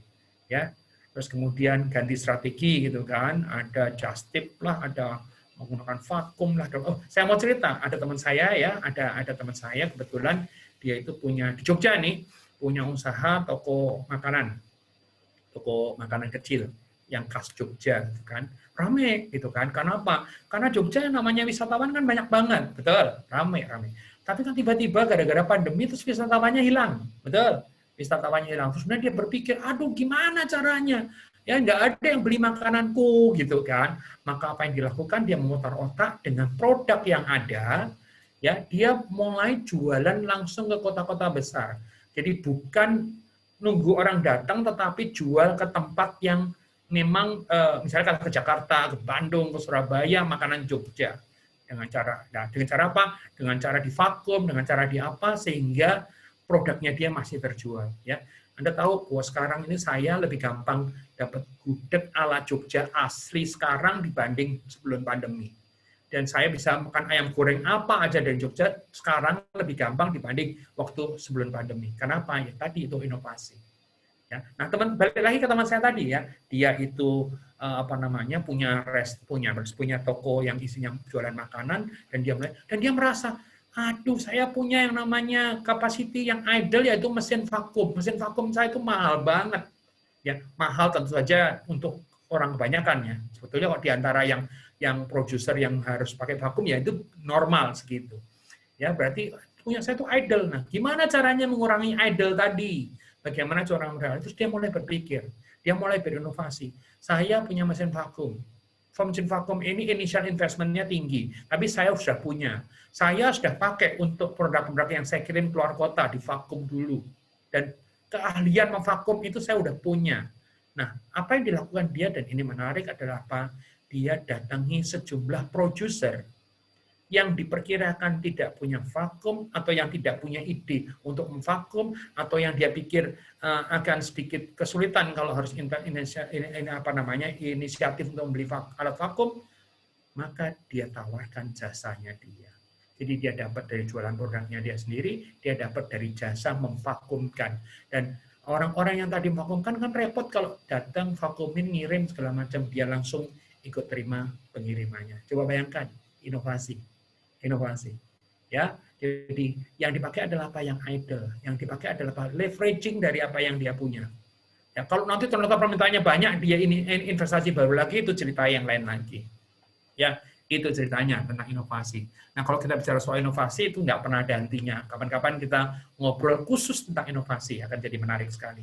Nah, yang bagian penutup, sebelum saya akan tutup dan kemudian saya buka tanya jawab, nanti dibantu oleh Mbak Ica, adalah cash flow. Cash flow adalah masalah yang paling penting dikaitkan dengan ini. Teman-teman semua yang ada sekarang, pengusaha-pengusaha besar, atau pengusaha menengah, atau pengusaha yang menengah atau yang kecil pun, itu semua kesulitan cash flow.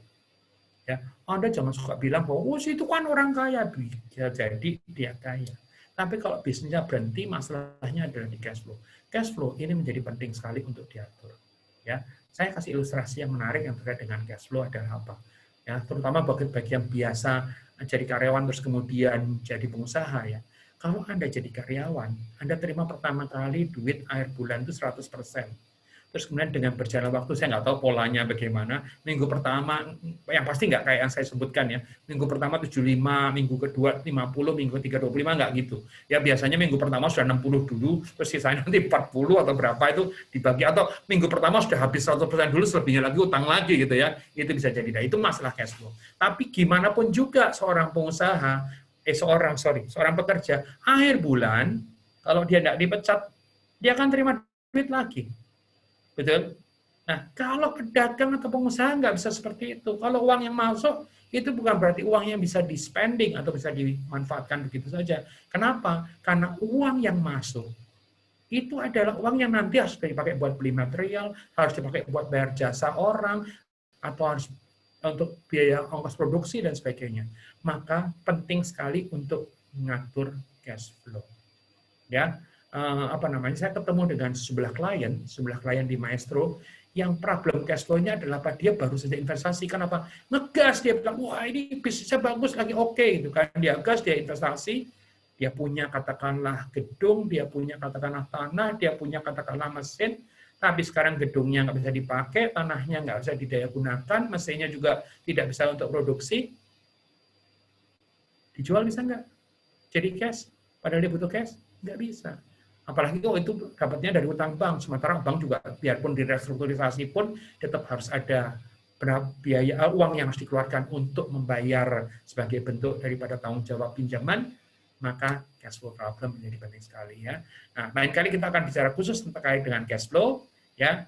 Nah, tapi yang paling utama adalah tetapkan saldo awal ya, analisa cash flow Anda ya, proyeksikan penerimaan kas. Jadi saya tahu kira-kira kapan terima berapa, sehingga saya tahu kapan harus ada proyeksikan juga rencana pengeluaran kas, ya, susun laporan kas, ya, penting banget ini, ya, proyeksikan saldo kas agar supaya tahu kapan harus pinjam, kapan harus mencari tutupan, atau kapan Anda lagi. Jadi kalau Anda lagi kelebihan, jangan terus kemudian main-main terus kemudian dipakai untuk konsumsi, karena itu bahaya sekali.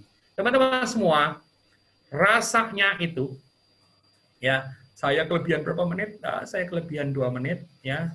Saya mengucapkan terima kasih. Kita masih punya waktu untuk tanya jawab.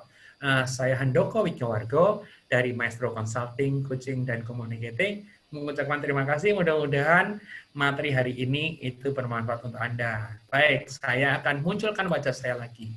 Halo, apa kabar? Mudah-mudahan bermanfaat. Ya, Mbak Ica. Ya, oke. Terima kasih, Pak Handoko. Ya, wajah Anda belum muncul ini. Oke. Ya. Iya, semua listener, demikian pemaparan yang luar biasa dari Bapak Handoko sore hari ini. Dan ini tentunya waktu yang sangat paling ditunggu-tunggu adalah sesi tanya jawab. Dan sebelumnya Ica mau informasikan di acara webinar Smart Entrepreneur bersama Bapak Handoko Wijnyowargo dalam tema pengusaha tangguh ekonomi tumbuh, terselenggara berkat dukungan dari Maestro Digital Service, Pusat Oleh-oleh Bakpia Jokem, Bank BCA Kantor Cabang Yogyakarta. Kemudian ada juga Indo Events, Mariza Foods, dan didukung oleh DPD HIPI DIY dan juga Radio Sonora 97,4 FM Yogyakarta. Oke, kita lanjut ke pertanyaan ini ya, Pak Handoko ya. Di sini sudah ada yang bergabung juga. Nah, yang pertama di sini ada Adrian Wijaya. Pertanyaannya adalah, bagaimana cara menjadi pengusaha yang tangguh, bertanggung jawab, dan sukses? Itu pertanyaan pertama nih, Pak. Dan pertanyaan kedua adalah, apakah ada pelatihan dan motivasi untuk pengusaha? Gratiskah? Jika gratis, di mana? Terima kasih. Langsung dijawabkah? Iya, monggo. Ya, karena Pak siapa maaf tadi? Pak Adrian Wijaya. Pak Adrian. Jadi sebetulnya kalau menjawab pertanyaan ini, cara menjadi, kalau kita bicara soal cara itu adalah how, ya ada di bagian saya tadi presentasi terkait dengan how, ya bagaimana menjadi itu. Tapi how ini nggak boleh lepas daripada 5W yang pertama, what-nya, why-nya, who-nya, where-nya, when-nya. Jadi pada saat kita itu bicara soal how itu mesti dirangkai dulu di depan. Ya, 5W-nya, baru kemudian 1H-nya itu how-nya. Jadi jawabannya adalah di how. Ya, kalau ditanya adakah pelatihan gratis, hari ini gratis. Gratis berhadiah lagi, ya. Gratis berhadiah lagi itu Mbak Ica itu senang bagi-bagi hadiah. Jadi dia juga selain memberikan gratis pelatihan, ya juga memberikan hadiah. Tentu saja bagi yang mau, gitu ya. Bagi yang memang, jadi itu yang menjadi ini. Jadi how, di tadi bagian how Pak Adrian, yang apa namanya, bagaimana. Tapi tidak bisa lepas adalah 5W yang di depannya. Jadi mesti dianalisa dulu 5W di depannya. Nah, soal nanti siapa yang bikin pelatihan lagi, silahkan nanya ke Mbak Ica lagi, karena Mbak Ica ini punya program buat UMKM nih, Smart FM ini. Dijawab coba Mbak Ica, programnya apa aja kira-kira? Programnya banyak, Pak. Adrian tuh, baca programnya banyak.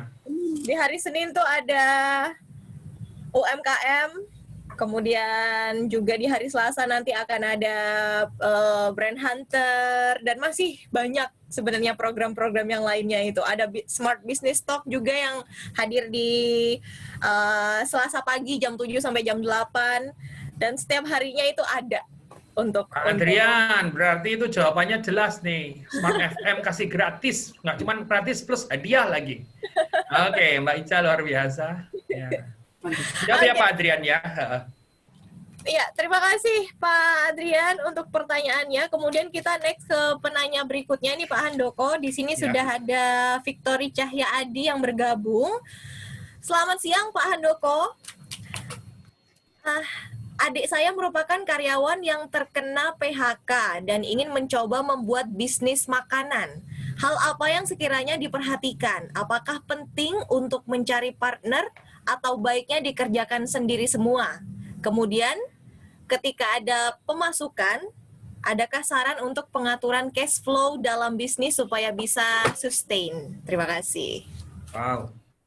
Ini sebetulnya apa namanya? Memang betul bahwa saat ini itu bisnis makanan itu yang paling nyata kebutuhannya, ya. Tetapi tidak berarti semua orang harus masuk ke bisnis makanan.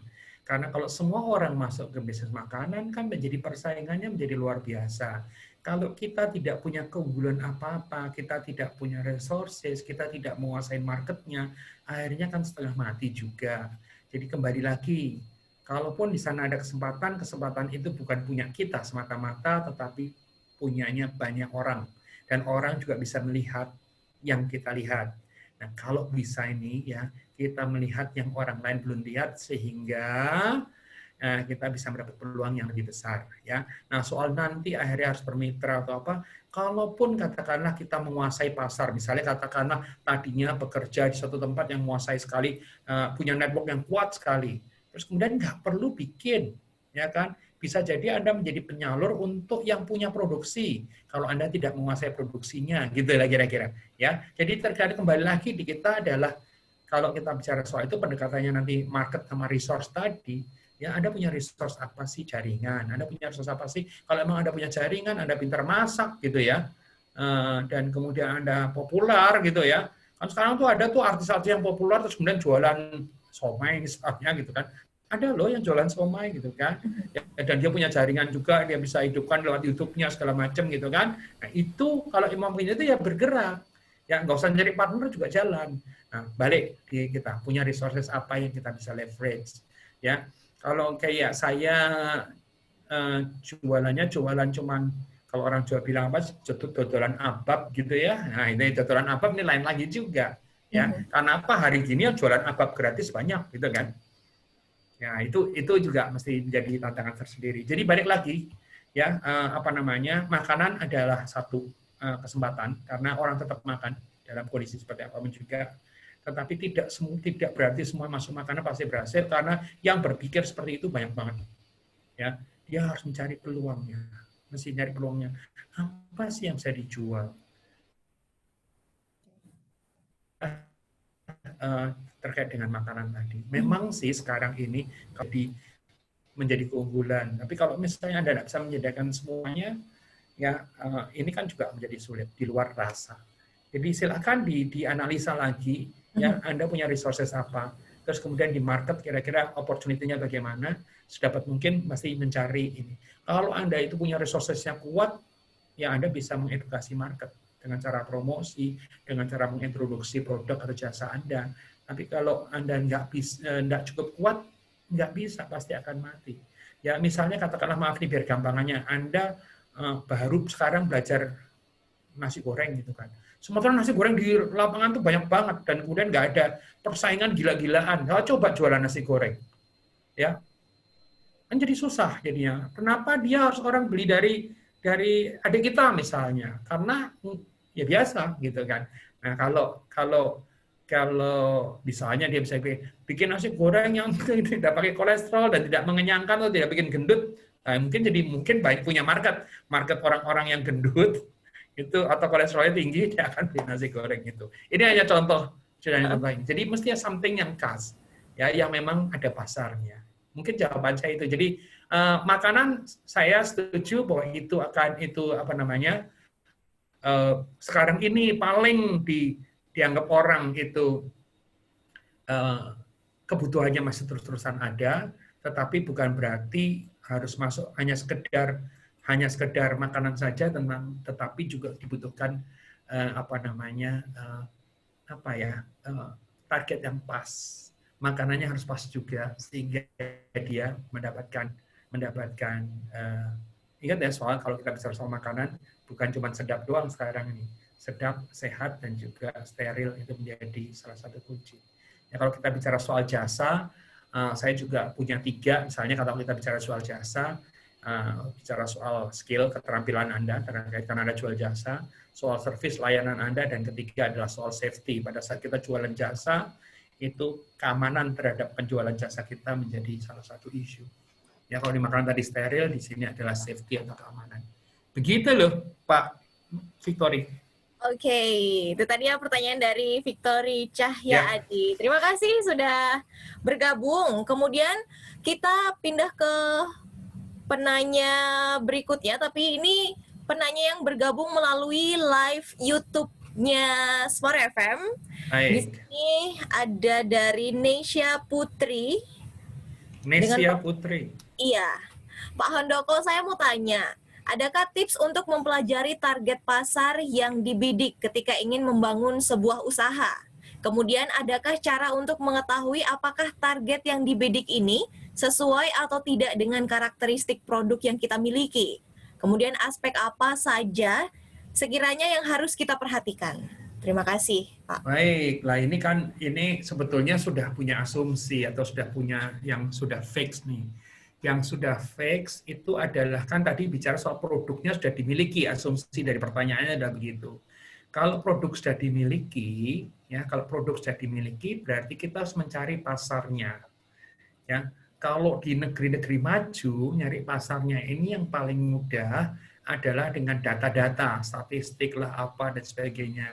Hanya sekarang kalau di Indonesia ini kan agak sedikit sulit bahwa akurasi daripada data itu kan tidak cukup tinggi, ya. Yang salah satu cara adalah atau salah 2 cara. Pertama kali adalah dengan cara benchmarking, ya. Untuk produk yang kita miliki itu pesaing atau kompetitor kita siapa, ya. Dengan kita tahu pesaing atau kompetitor siapa, jadi benar-benar seakurat mungkin, ya.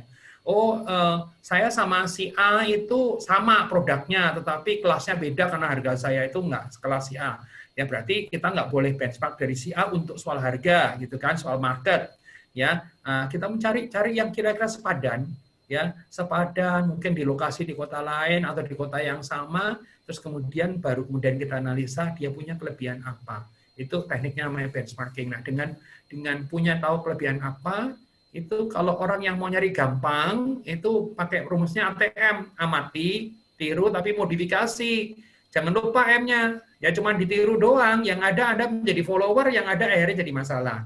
Ya, modifikasinya harus menjadi lebih bagus. Itu yang paling mudah. Nah, cara yang kedua adalah dengan mencoba melakukan trial ke market. ya, dengan menggunakan trial ke market, ya, dengan coba melakukan analisa pasar, ya, terkait dengan produk dan sebagainya, terus kemudian bisa juga dengan melakukan kolaborasi dengan pihak-pihak yang kira-kira sesuai dengan market kita, ya, seperti yang mungkin kita tahu, ya, kan ada orang-orang yang jualan kopi dibanding dengan makanan gitu, atau jual makanan dibanding dengan kopi gitu kan, kopinya kan sebetulnya nempel ke makanannya atau makanannya nempel ke kopinya kan, kira-kira begitu. Ya, itu nanti bisa masuk ke market yang sudah kita tuju. Nah, itu nanti arahnya namanya kolaborasi, kalau tadi namanya benchmarking. Mungkin itu jawaban yang ada, Mbak Nesya Putri. Asumsi saya Anda sudah punya produk. Asumsi saya Anda sudah punya produk.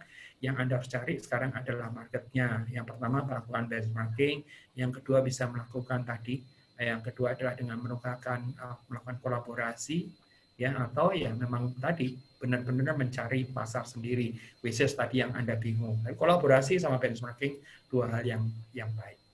Gitu jawabannya. Oke, next ke penanya berikutnya ya Pak Handoko ya. Ya. Pertanyaan berikutnya ini ada Canisius e-book, dan pertanyaannya adalah, perlukah dalam memulai usaha untuk mempersiapkan dana cadangan, Pak? Karena kita tidak tahu keberlangsungan usaha kita sampai kapan bisa survive di tengah pandemi ini. Atau pertanyaannya, bagaimana cara menjaga keberlangsungan usaha agar dapat berkesinambungan untuk jangka panjang? Bisa dijawab secara singkat, Pak Handoko, monggo. Ini malah nggak bisa dijawab kok. Jadi dana cadangan jawabannya adalah singkatnya, kalau ada memang wajib kudu harus. Itu satu ya, dana cadangan baik untuk usahanya maupun untuk kehidupan Anda sendiri pada saat usaha.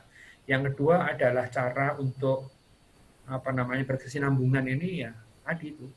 Kita harus mulai untuk bisa berkesinambungan, start with sesuatu yang benar.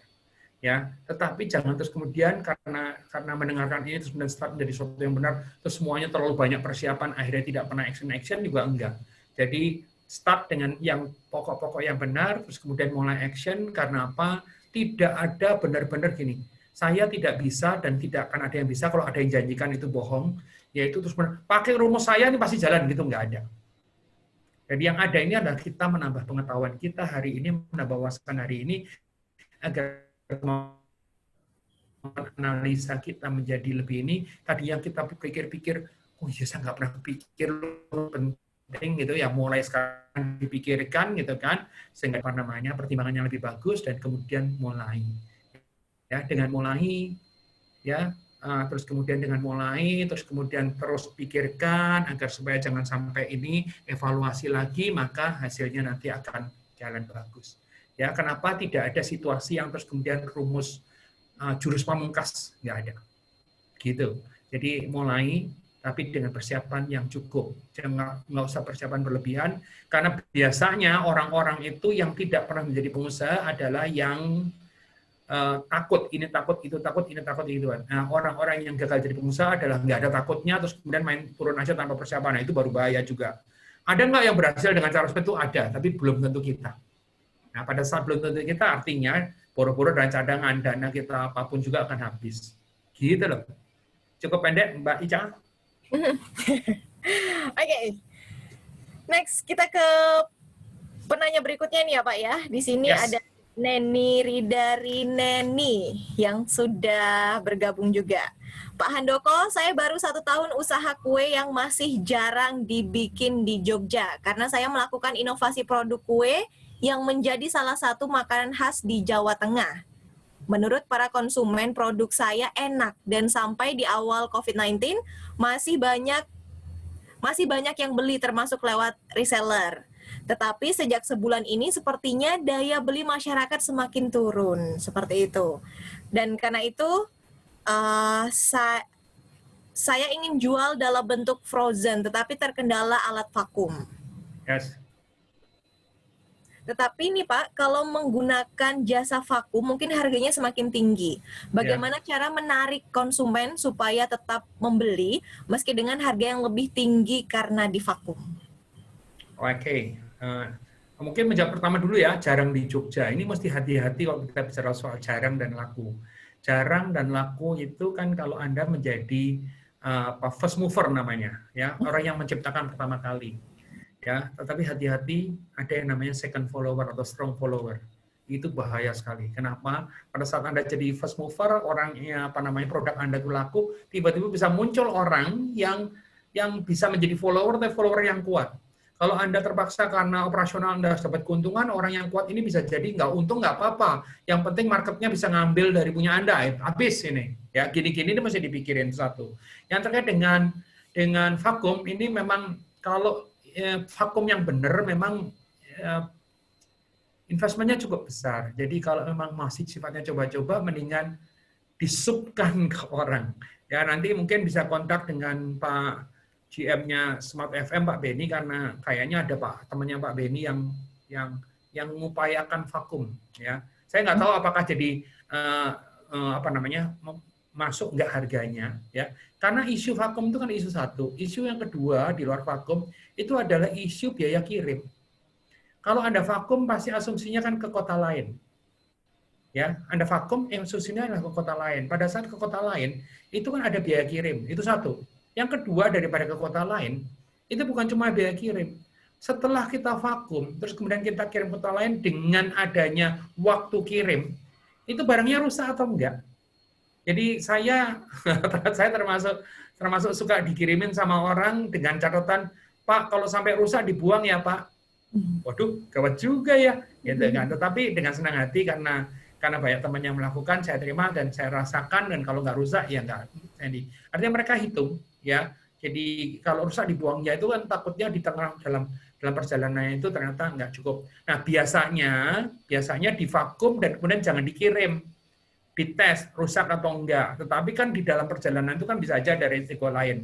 Karena misalnya kalau di rumah itu mungkin suhunya suhu ruang terus gitu kan. Kalau misalnya katakanlah dikirim karena masih pakai box dan sebagainya, ada kadang-kadang suasana dingin, ada panas dan sebagainya, itu juga akhirnya membawa, kan itu nggak bisa dikontrol pada saat kita delivery. Nah, ada ongkos kirim, ada ongkos vakum. Ya, tapi kalau permintaannya cukup tinggi, ya itu tetap bisa. Karena ambil contoh ya sederhana ya. Saya nggak pernah membayangkan, saya itu aslinya dari kampung yang namanya Purworejo, 70 km dari Jogja. Di kampung saya itu ada namanya sate winong, sate kambing, dan gulai winong yang enak sekali gitu ya. Karena apa? Karena itu makanan masa kecil saya. Hari ini saya bisa loh makan sate winong di Jakarta. Zaman sebelum pandemi nggak bisa. Ya hari ini mereka vakum semua. Dan dikemas dengan cantik, ya gulainya juga, ya satenya, ya kecapnya gitu ya. Dan dikirim ke Jakarta, dan saya menikmati seakan-akan kayak di kampung halaman, kecuali satu hal, yaitu daun jeruk pecel kalau orang Jawa bilang, jeruk nipis. Jadi saya mesti nyari jeruk nipis, saya iris-iris agar supaya dia mungkin kalau udah sampai sini mungkin sudah tidak segar lagi. Mungkin itu aja, Mbak Ica, mudah-mudahan menjawab. Jadi balik-balik semuanya diperhitungkan, ya. Ongkosnya nggak cuma sekedar ngevakum, tapi juga ongkos kirim dan juga risiko rusak untuk yang produk makanan di vakum.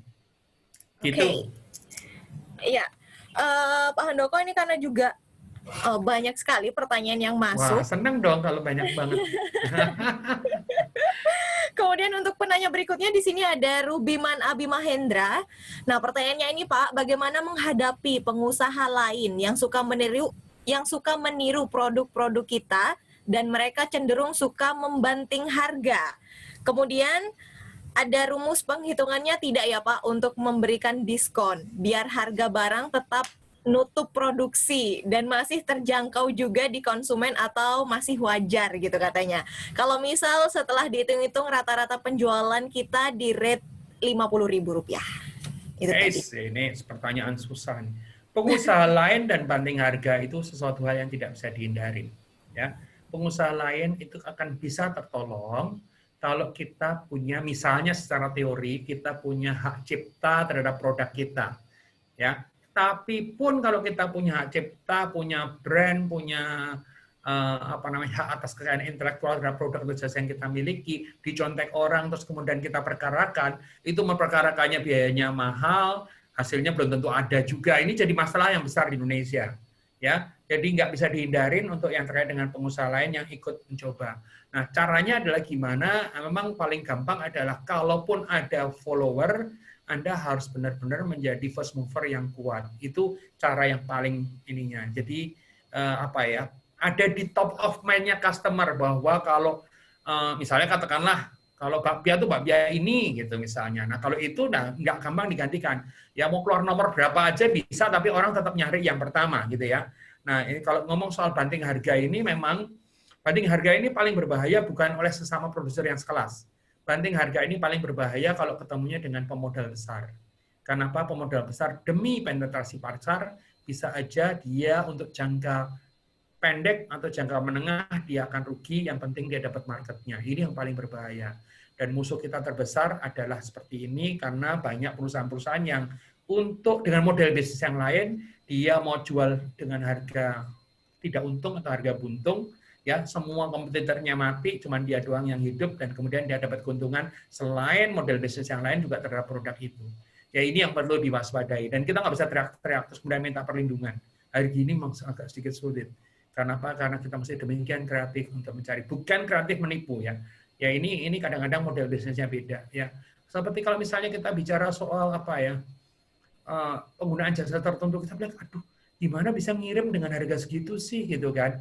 Tapi kenapa ada orang yang bisa ngirim dengan harga segitu? Ya dia mungkin berharap bukan terhadap ngirimnya, dia berharap terhadap database yang dimiliki gitu kan. Kan mati ngelawan orang yang kita produksi terus kemudian ngelawan orang yang cuma nyari database yang oleh sebagian orang dianggap buang bakar duit misalnya. Ya habis misalnya. Nah ini gini-gini yang memang perlu diwaspadai, dan ini kekinian banget. Ya kekinian banget. Ya buat contoh buat saya aja misalnya kan. Bisnis yang terkait dengan public speaking. Ini berhubungan dengan apa? Permusuhan bersaing dengan apa? Dengan orang yang berikan public speaking gratis. Kalau musuhnya gratis atau musuhnya mau rugi, mati semuanya. Kan gitu kira-kira. Oke, dari saya mungkin itu jawabannya Mas Ruby. Oke. Terima kasih untuk Rubiman Abi Mahendra yang juga sudah join di webinar sore hari ini. Kemudian next ke penanya berikutnya. Ini ada Pak Adrian lagi nih Pak. Yes. Pertanyaannya, bagaimana cara menghadapi persaingan bisnis yang berat, terutama menghadapi perusahaan yang lebih besar modal, kemudian agar pelaku usaha UMKM tetap bisa bertahan? Ini jawaban jujurnya gampang, jangan berusaha kalau gitu. Itu jawaban gampangnya. Kenapa? Karena usaha lawan besar, lawan kecil, lawan sama itu pasti akan ada. Jadi kalau kita berpikir menjadi pengusaha terus kemudian kita berharap bahwa akan dimudahkan semuanya, maka jangan pernah jadi pengusaha. Kenapa? Ya nggak pernah mudah.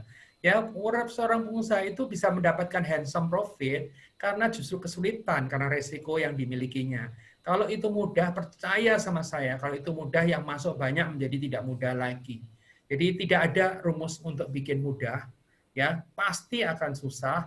Justru kalau kita tahu bahwa pasti akan susah, maka kita harus punya sesuatu yang tidak sama dengan orang lain, sehingga yang susah tadi pun tidak menjadi masalah, karena orang akan lari ke kita. Itu jawabannya. Jadi ini masalah mindset ini. Kalau kita nyari, saya mau usaha, kenapa? Kan saya harus berusaha. Terus kemudian saya mau nyari mudah. Terus kemudian saya berat fasilitas, ya susah, nggak bisa jadi pengusaha. Karena mentalnya berarti bukan itu sebetulnya. Ya hanya kemudian saya kan orang susah. Ya, orang susah yang susah kan nggak cuma kita. Banyak banget orang susah yang lain, dan itu tetap harus berusaha. Jadi pada Pak Adrian ini kita mesti nyari nggak bisa terus kemudian mudah, nggak bisa, karena memang pesaing itu pasti akan banyak. Memang pemerintah punya kewajiban untuk melindungi, bukan terus kemudian mensubsidi atau apa. Untuk jangka waktu tertentu dia misalnya katakanlah melakukan pendidikan dan pelatihan gratis, ya terus kemudian menyediakan saluran untuk permodalan. Nah itu kewajiban pemerintah. Ya, tapi kalau Anda ternyata dikasih permodalan terus kemudian tidak dimanfaatkan dengan baik pun juga bisa jadi masalah juga tetap. Ya, agar supaya usaha. Jadi mungkin jawaban saya gitu, tidak akan mudah. Pun Anda dikasih modal, diberi akses gitu pun nggak semuanya langsung bisa berhasil karena banyak faktor yang lain. Gitu, Mbak Ica. Iya, Pak, ini pertanyaan terakhir ya. Wow. Nah, ini dari Pak Adarto Nuryanto.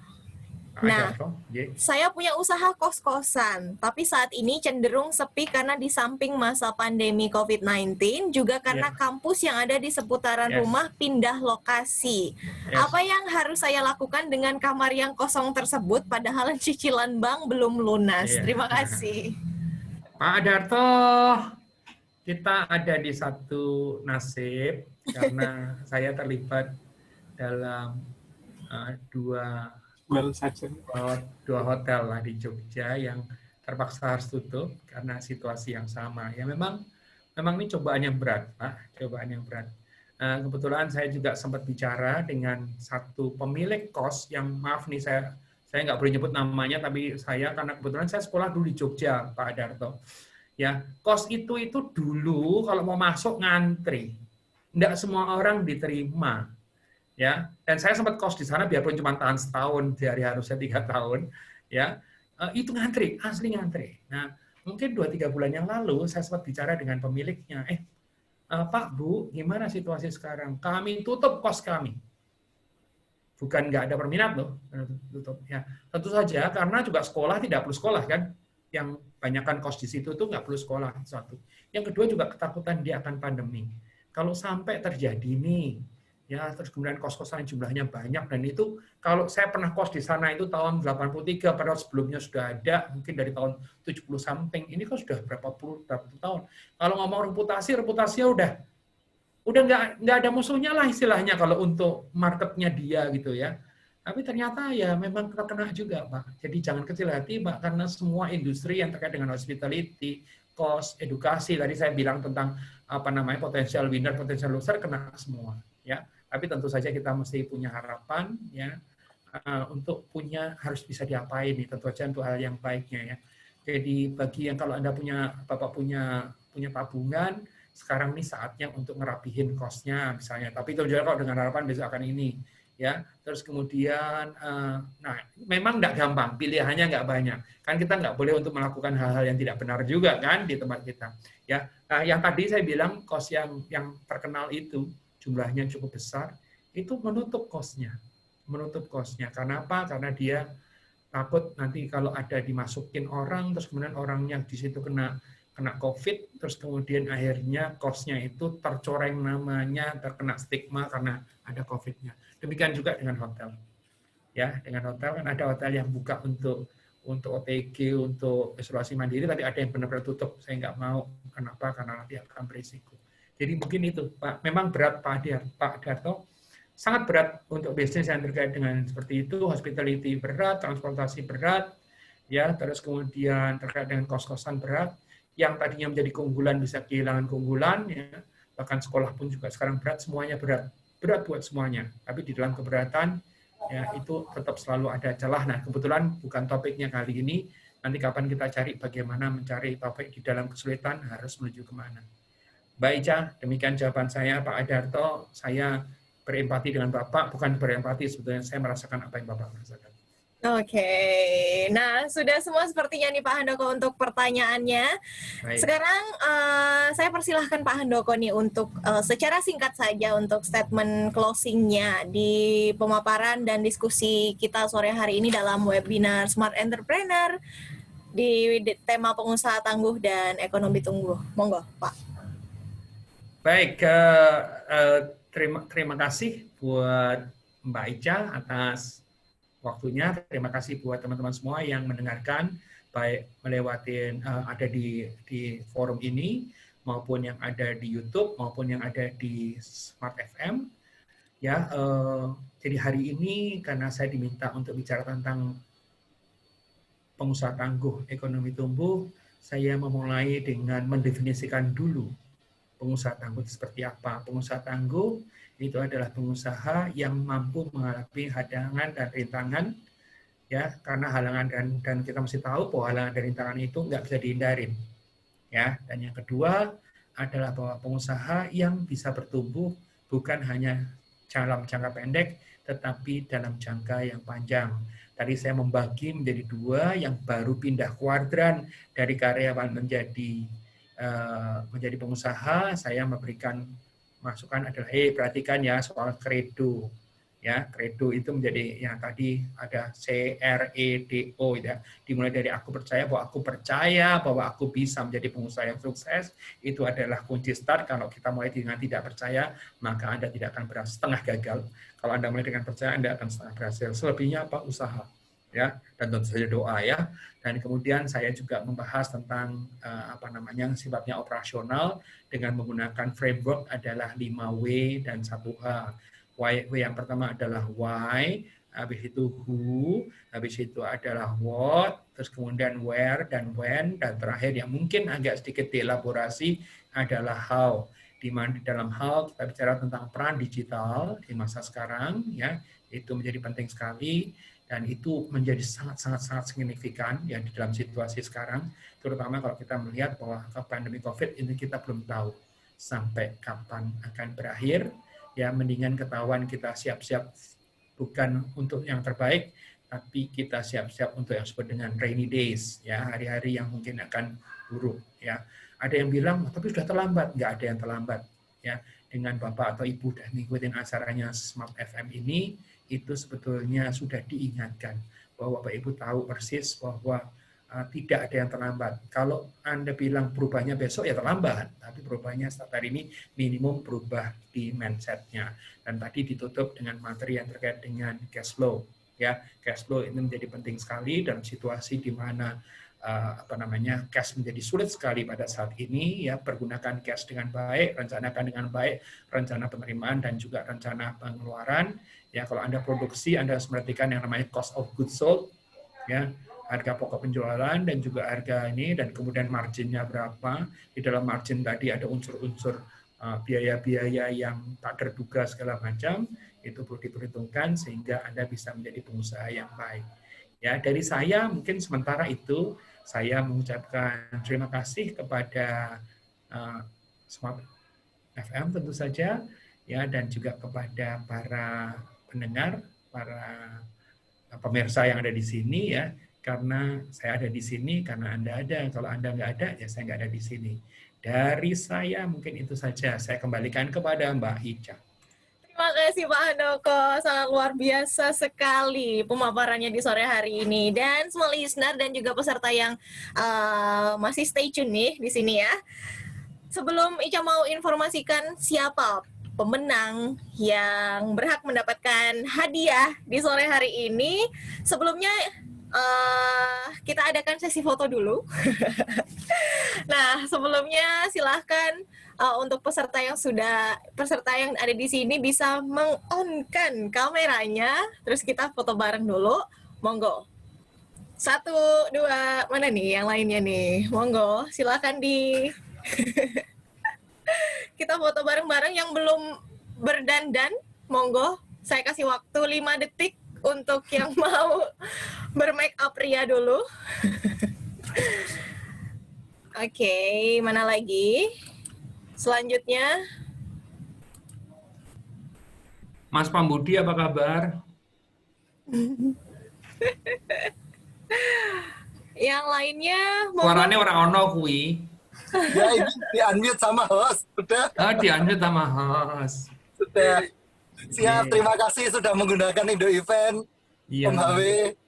Oh, itu Mbak Ica, aku memelu we. Sama. Oke, kita mulai ya. 1, 2, 3. Oke, sekali lagi. 1, 2, 3. Oke, sekali lagi. Sudah. Oke, sekali lagi ya. 1. Yang paling cantik pokoknya, yang paling ganteng. Oke, 1, 2, 3.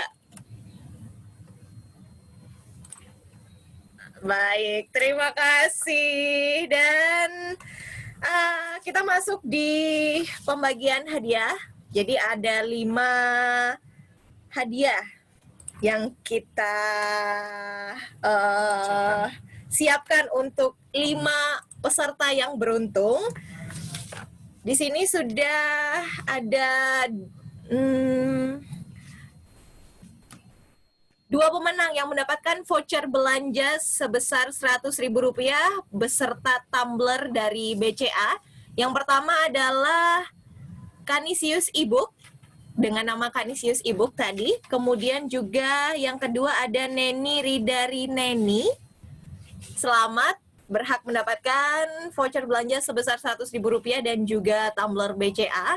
Kemudian untuk 3 pemenang yang mendapatkan tumbler BCA di sini ada Victory Cahya Adi tadi yang sudah bergabung. Kemudian ada Rubiman. Dan yang ketiga ada Nesya Putri yang bergabung melalui channel YouTube kami. Dan selamat untuk pemenang, silahkan untuk mengambil hadiahnya ke kantor Smart FM Yogyakarta di setiap hari Senin sampai Jumat dari jam 9 pagi sampai jam 3 sore dengan membawa fotokopi KTP sebanyak 1 lembar dan wajib menggunakan masker ya kalau untuk datang ke sini mengambil hadiah. Batas waktunya hingga 7 Oktober 2020. Lepas dari tanggal tersebut akan hangus. Oke. Dan terima kasih untuk semua peserta yang sudah bergabung di acara webinar Smart Entrepreneur bersama Bapak Handoko Wignawargo dengan tema pengusaha tangguh dan ekonomi tumbuh. Thanks to sponsor yang sudah mendukung juga suksesnya acara ini. Terima kasih untuk Maestro Digital Service, kemudian terima kasih untuk Pusat Oleh-oleh Bakpia Jokem, kemudian untuk Bank BCA Kantor Cabang Yogyakarta. Kemudian terima kasih juga untuk Indo Events, terima kasih untuk Mariza Foods, terima kasih untuk DPD HIPI DIY, dan terima kasih juga untuk Radio Sonora 97,4 FM Yogyakarta. Jangan lupa semua listener follow juga akun sosmed kita di Instagramnya di @smartfm102,1 Jogja.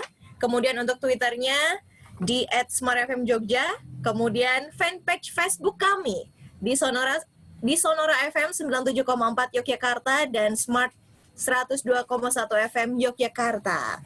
Baik, demikian seluruh acara webinar kita sore hari ini dalam tema pengusaha tangguh, ekonomi tumbuh bersama dengan Bapak Handoko Wignawargo dan juga sponsor yang sudah mendukung acara kita sore hari ini dan semua kru yang tergabung dan juga yang sudah terlibat. Sampai bertemu di webinar selanjutnya. Terima kasih dan sampai jumpa.